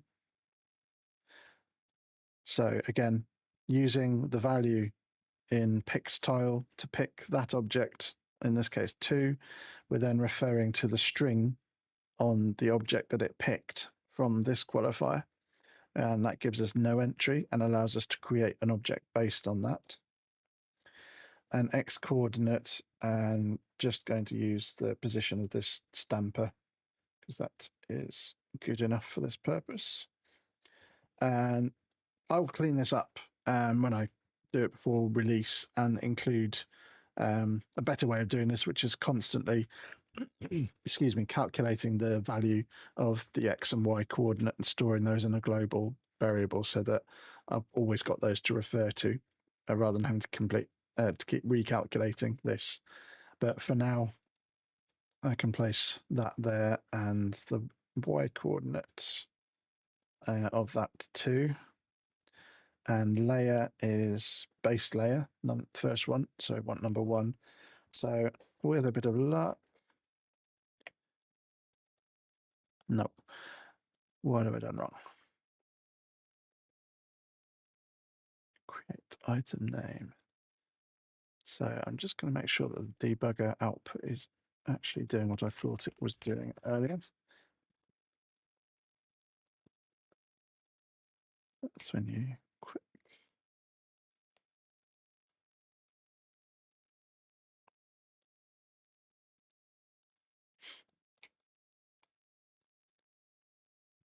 So that's definitely outputting there. So the fact that it didn't output means I've made a mistake here. Rather than confusing matters with what I was doing there with the object selection, which has inevitably caused a problem that my brain isn't locking onto, I'm going to create a list object that we can refer to instead. And on that list, I'm going to enter wall, ghost wall, no entry. You'll see I'm doing this based on the order of these. Teleport. No, sorry, not teleport. Ghost spawn is the next one. Teleport. Just gonna have to come out a bit, see what I actually called these ones. Power up. That was ghost spawn. Warp even. So power up. Dot and ClickMan. Okay.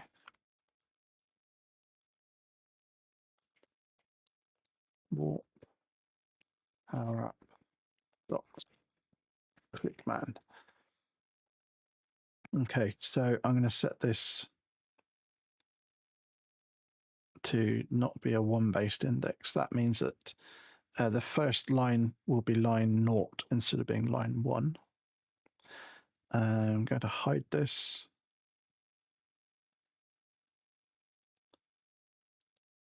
Sorry, tired brain. I'm not concentrating properly.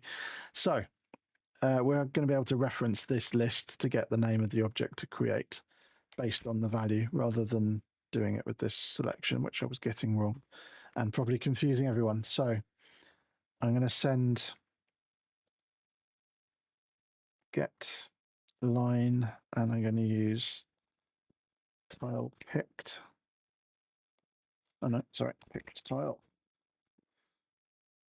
Hopefully now, if I select that one, yeah, it's saying no entry there. If I change it to that one, it should say ghost wall. So that means I've got the name of the object I want to create. And so I can replace that string that I was trying to use before with picked tile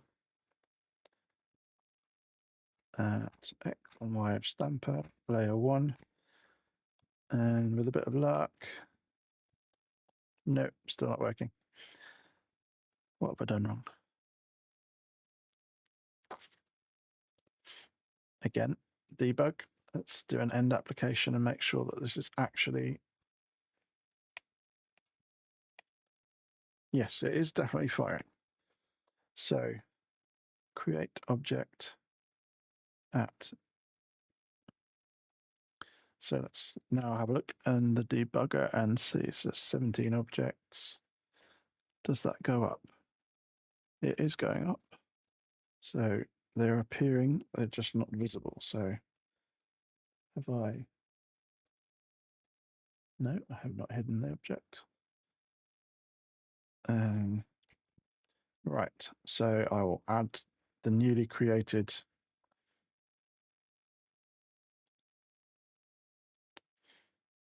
I'm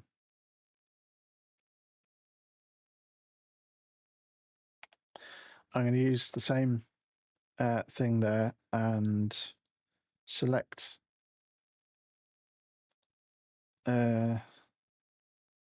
object based on its fixed value. Every single object in Fusion has a fixed value. It's unique for every single object within each run of your application or game. So that allows me to pick a specific one based on a fixed number. And I can retrieve fixed value of the last created object here from the create object as an expression. And that will allow me to add the object to the debugger, hopefully. And then I can, there we go, ghost spawn. So that is appearing at 970, minus 100. So what have I done wrong?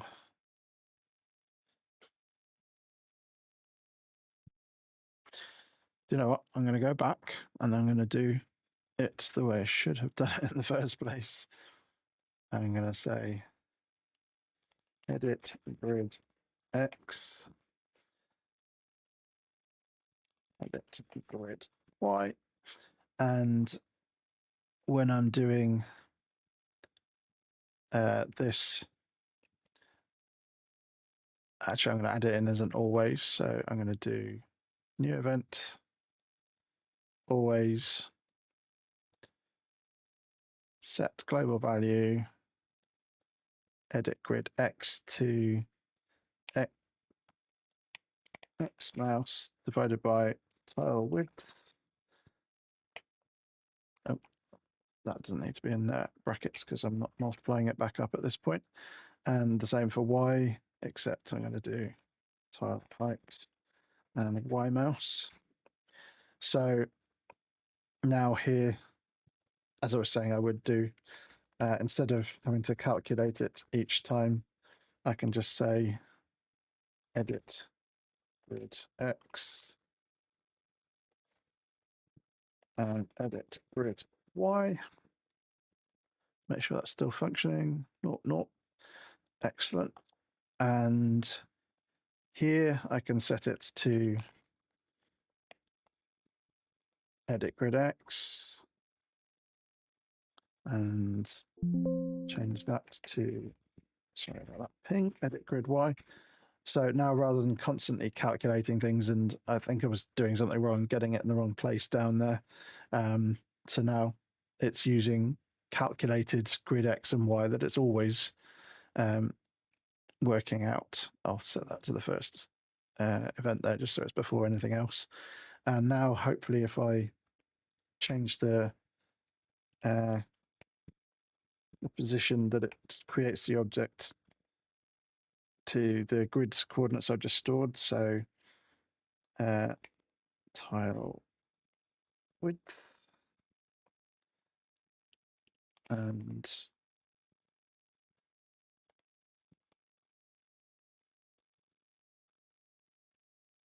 hopefully that will be in the right place now. No, it's still not appearing where it should. 45. So it's 970, 405.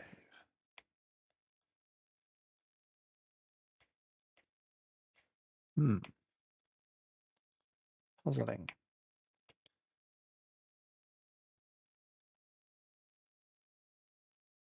At 970. How does that happen then? Grid X times layer 1. Oh, someone's look at event 30. Shift. No, I don't think that was that. Set. Stamper. It's all fine.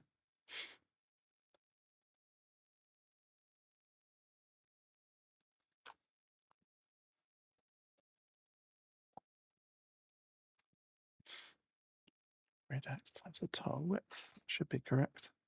Right, so I'm going to just output at this point a string of edit grid X, which seems to be going wrong. And it's the same for edit grid Y. And hopefully, let's see what I'm doing wrong there.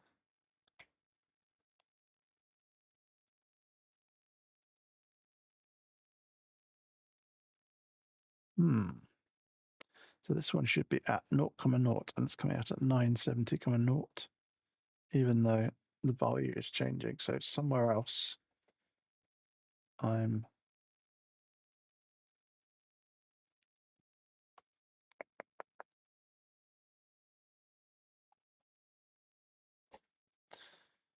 let me just create a dummy object that I can just stamp down that's not affected by anything else. And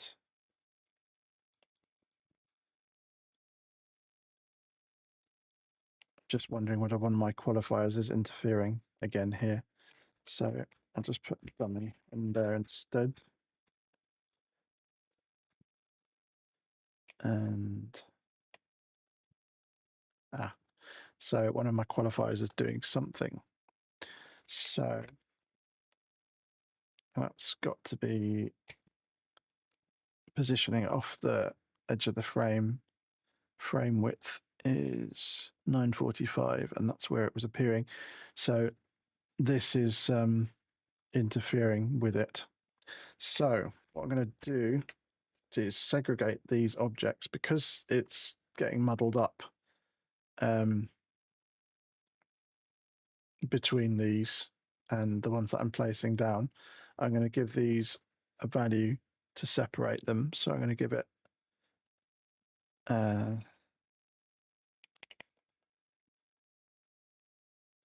I'm adding this as a string here because I don't know how many. I think some of these objects have got different numbers of alterable values, so but they have the same strings for all of them. So I'm going to add it there, and then I know that it won't create an issue between different objects with different numbers of alterable values. So at the start of the frame, I'm going to pick those objects, and I'm going to change is palette to 1. What that will mean is the objects, excuse me, which are there at the start of the frame will now be set to 1. Anything we create further down here will not be set to 1. And this will mean that I can put in another filter here to make it only move those particular ones. So is palette equals 1.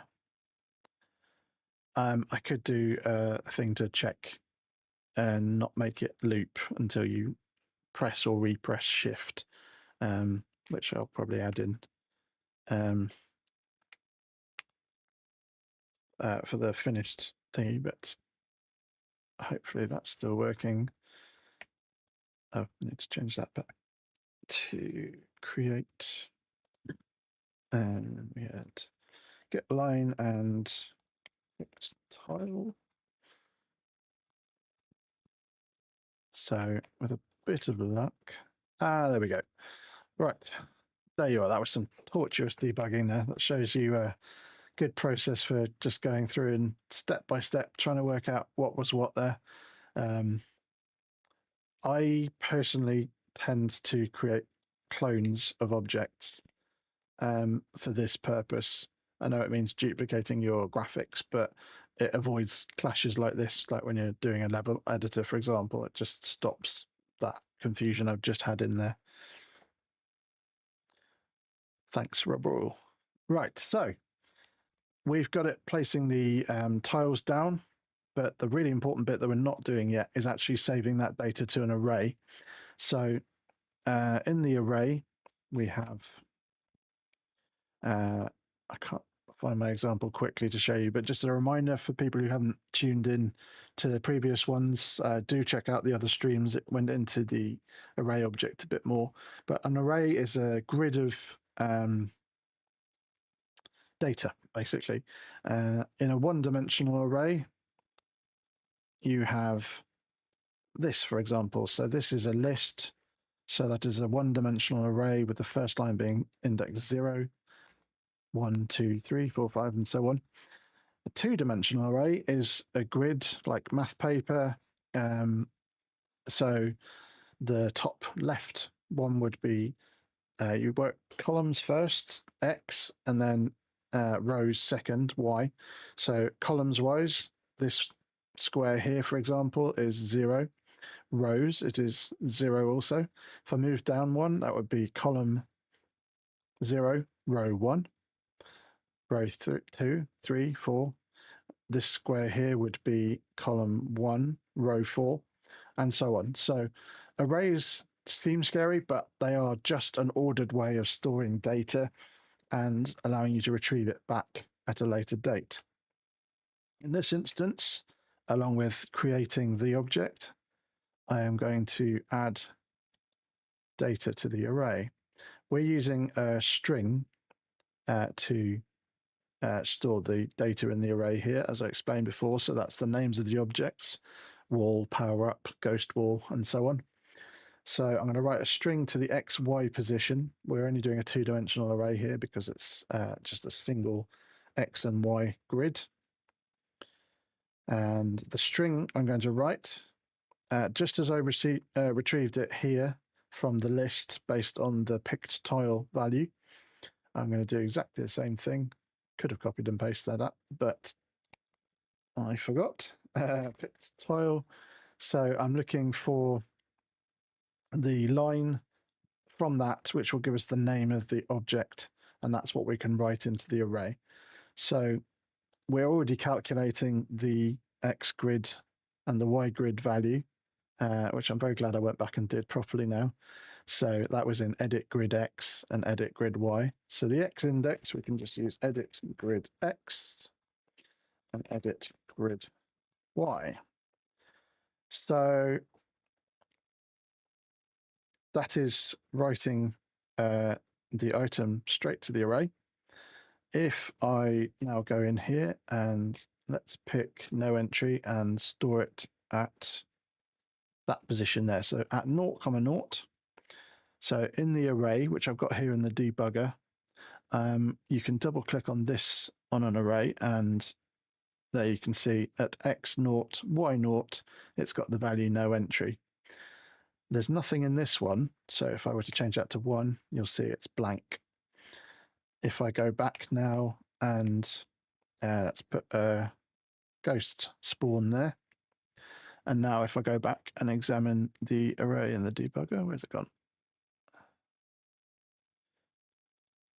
So at X 0,0, 0, Y0, no entry.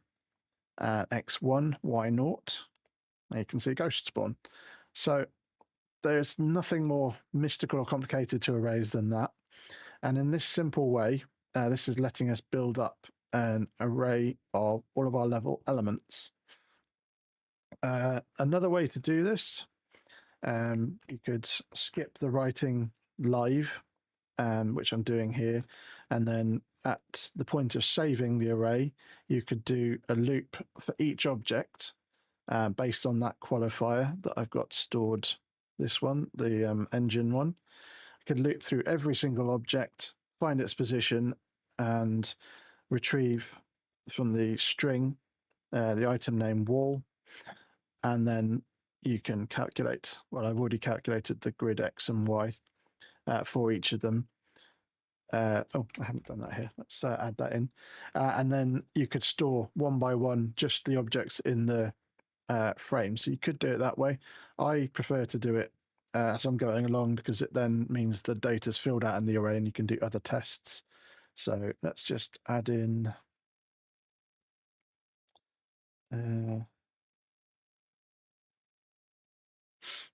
create list line, writing that. And I've actually got this line here, which is reselecting the last created object.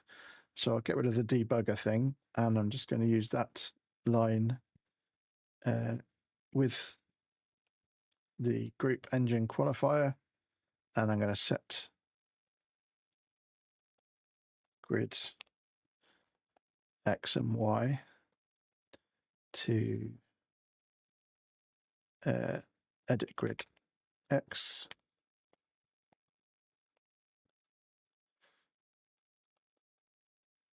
and edit grid Y. Not sure why it's not showing the variable name there.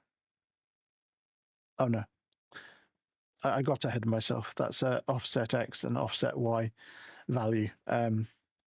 So I haven't actually created values to store the X and Y position after all. So I'm just going to inactivate that, but you get the idea. If I'd created position X, position Y, I could have stored those in there.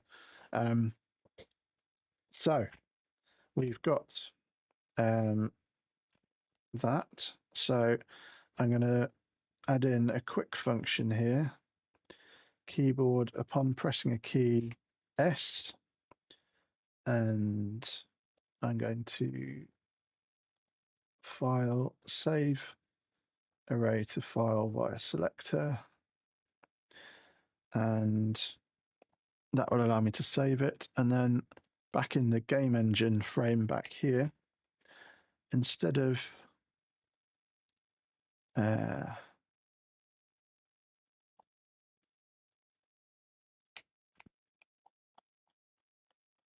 draw level. There we are. So at the moment I load from a set file that was back in the other stream example. So instead I'm just going to replace that with load from a selector. So now if we go into the level editor and let's draw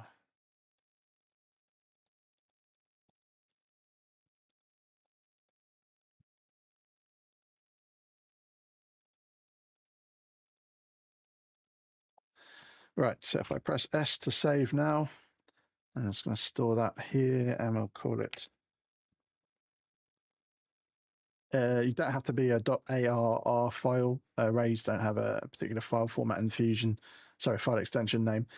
Just calling it that because it helps to see what it is. So if I were to now go back into this frame where I've asked it to load from a selector, and there you are. So instead of loading the array that I saved in the previous example, this has loaded in the file that we just made. So in this way, you could make as many levels as you like for the game, and so long as your engine knows how to draw them all out, which this one does. So hopefully if I, for example, go in here and draw a proper one, so let's put a ghost wall, for example.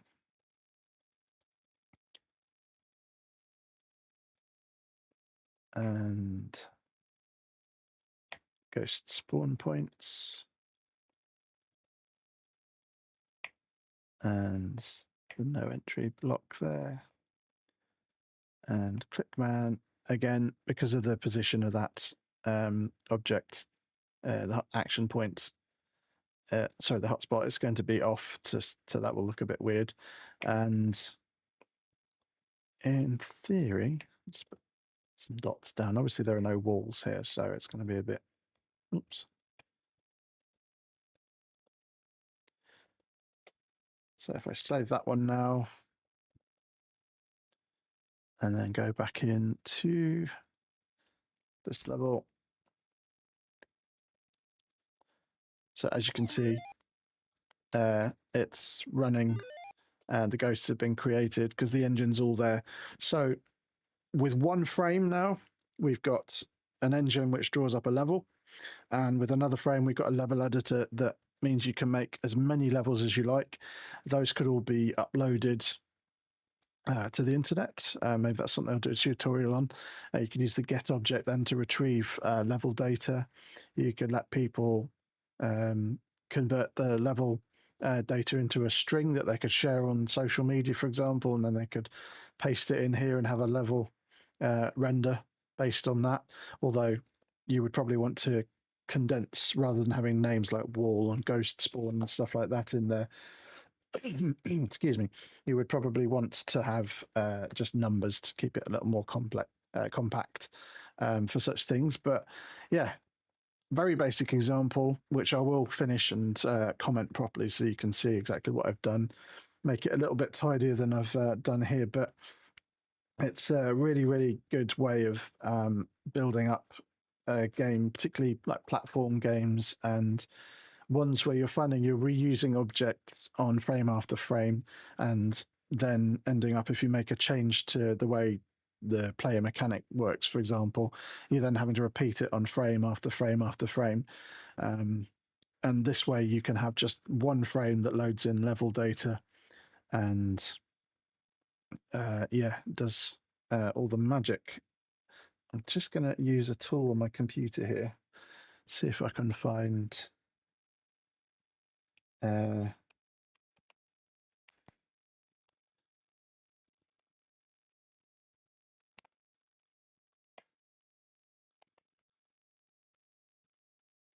think that might be it. Ah, that was a lucky find.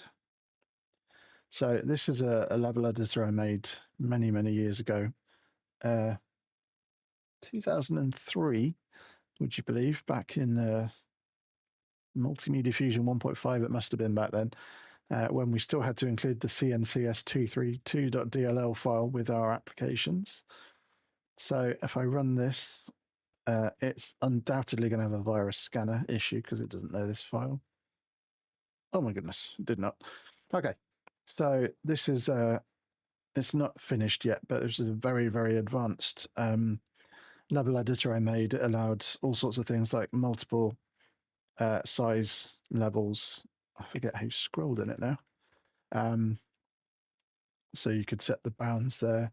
It's got tile sets here, which you can cycle through all sorts of different objects. So you could build objects up like this, and it even let you put custom scenery in, which was quite something back at the time. Not sure what I've got. I can show you there. Let's find something in the Reactor folder. There, QR code icon. So now, oh, there you are. It's enormous, but you can stamp down the QR code that's in there. And it let you bring in custom graphics, do all sorts of things, and individual objects like doors. Don't remember if it's fully working here. You were able to link the doors to other level files and build up a massive multiple map thing. And it's actually something that I've had a look a couple of weeks back, and I think I can bring this one back in, strip it back to a very basic thing that's not specifically for this Cave in Dave. No, not Cave in Dave. Miner 49er, I think it was. Anyway, it was a game that one of my fellow coders on the A Coders team, as we were back then, he created it, and I was creating a level editor so he could build more expansive worlds. And yeah, so I could strip it back so it's not tailored just for that, and then possibly release this as an open source example that people can use as well, but also for creating their own games. And then a drop-in object with actions and behaviors attached to it that would then render the levels up. It did all sorts of cool stuff as well, like if you built, obviously I've put a massive great thing over the way there, but if you built levels like that, it would smooth the in-between lines and make it like a solid land mass. It had all sorts of different things. It had like ice level, lots of fun slopes, and mine carts and minecart tracks and all sorts. So this was a very, very complex example with a lot of options. Insert an overwrite mode there so you could paint over the top of stuff. Not that that seems to be working. But yeah, it was a really, really cool game that never actually got finished, sadly, but I will see if I can work on this and make it into a tool that everyone can use. As you can see, it's a very, very, very advanced version of what I've just built, but some amazing things are possible, and you can build up really, really cool levels with these. So I hope that's been illustrative and an interesting exploration there. I'm going to come back now from this. Don't forget, these will be uploaded to Patreon once I've had a chance to actually finish that up and comment it properly so you can see everything. Yeah, 2003 app. It was a very, very old one. So I'm going to show you a trailer now for Jet Gunner.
that was Jet Gunner, and I chose that one there as it's a very, very. Sorry, that's my watch going off there, saying, "Why are you still up?" That was a very, very apt example of the type of game that could really benefit from a level editor and array-based design, and really allow complex game mechanics to all exist in the one frame. I don't know whether that's the approach they use, but it certainly would be one that would work well with that. So with that, just another reminder to go and join our Patreon. Again, here is the QR code. If you scan that now, that shall take you right there. And it's Clickteam LLC, I think, on Patreon. And there's a free tier. You can download lots of cool stuff, including my inline variables extension. Also, this stuff, the ClickMan examples will all be uploaded there very shortly. I just need a couple of days to finish those off and make them intelligible. And loads of other cool stuff, plus tiers that you can join if you want to support Clickteam as well, with lots of perks, of course. With that, I am just going to now sign off with a reminder that September the 19th is our next show. It's the third Friday, usually, of each month, and it starts at 7 p.m. GMT. So at the moment, with daylight saving times, next month will still be 8 p.m. GMT daylight saving times in the UK, 4 p.m. New York, 5 a.m. in Australia, Sydney. But I think the month after that will change back when the clocks go forward. But we'll put the dates up there. So that leaves me just to show you a nice video here with all of our amazing Patreons who support us. Thank you very much. We really appreciate your support. Thanks for tuning in, and I'll see you on the next one. Good night.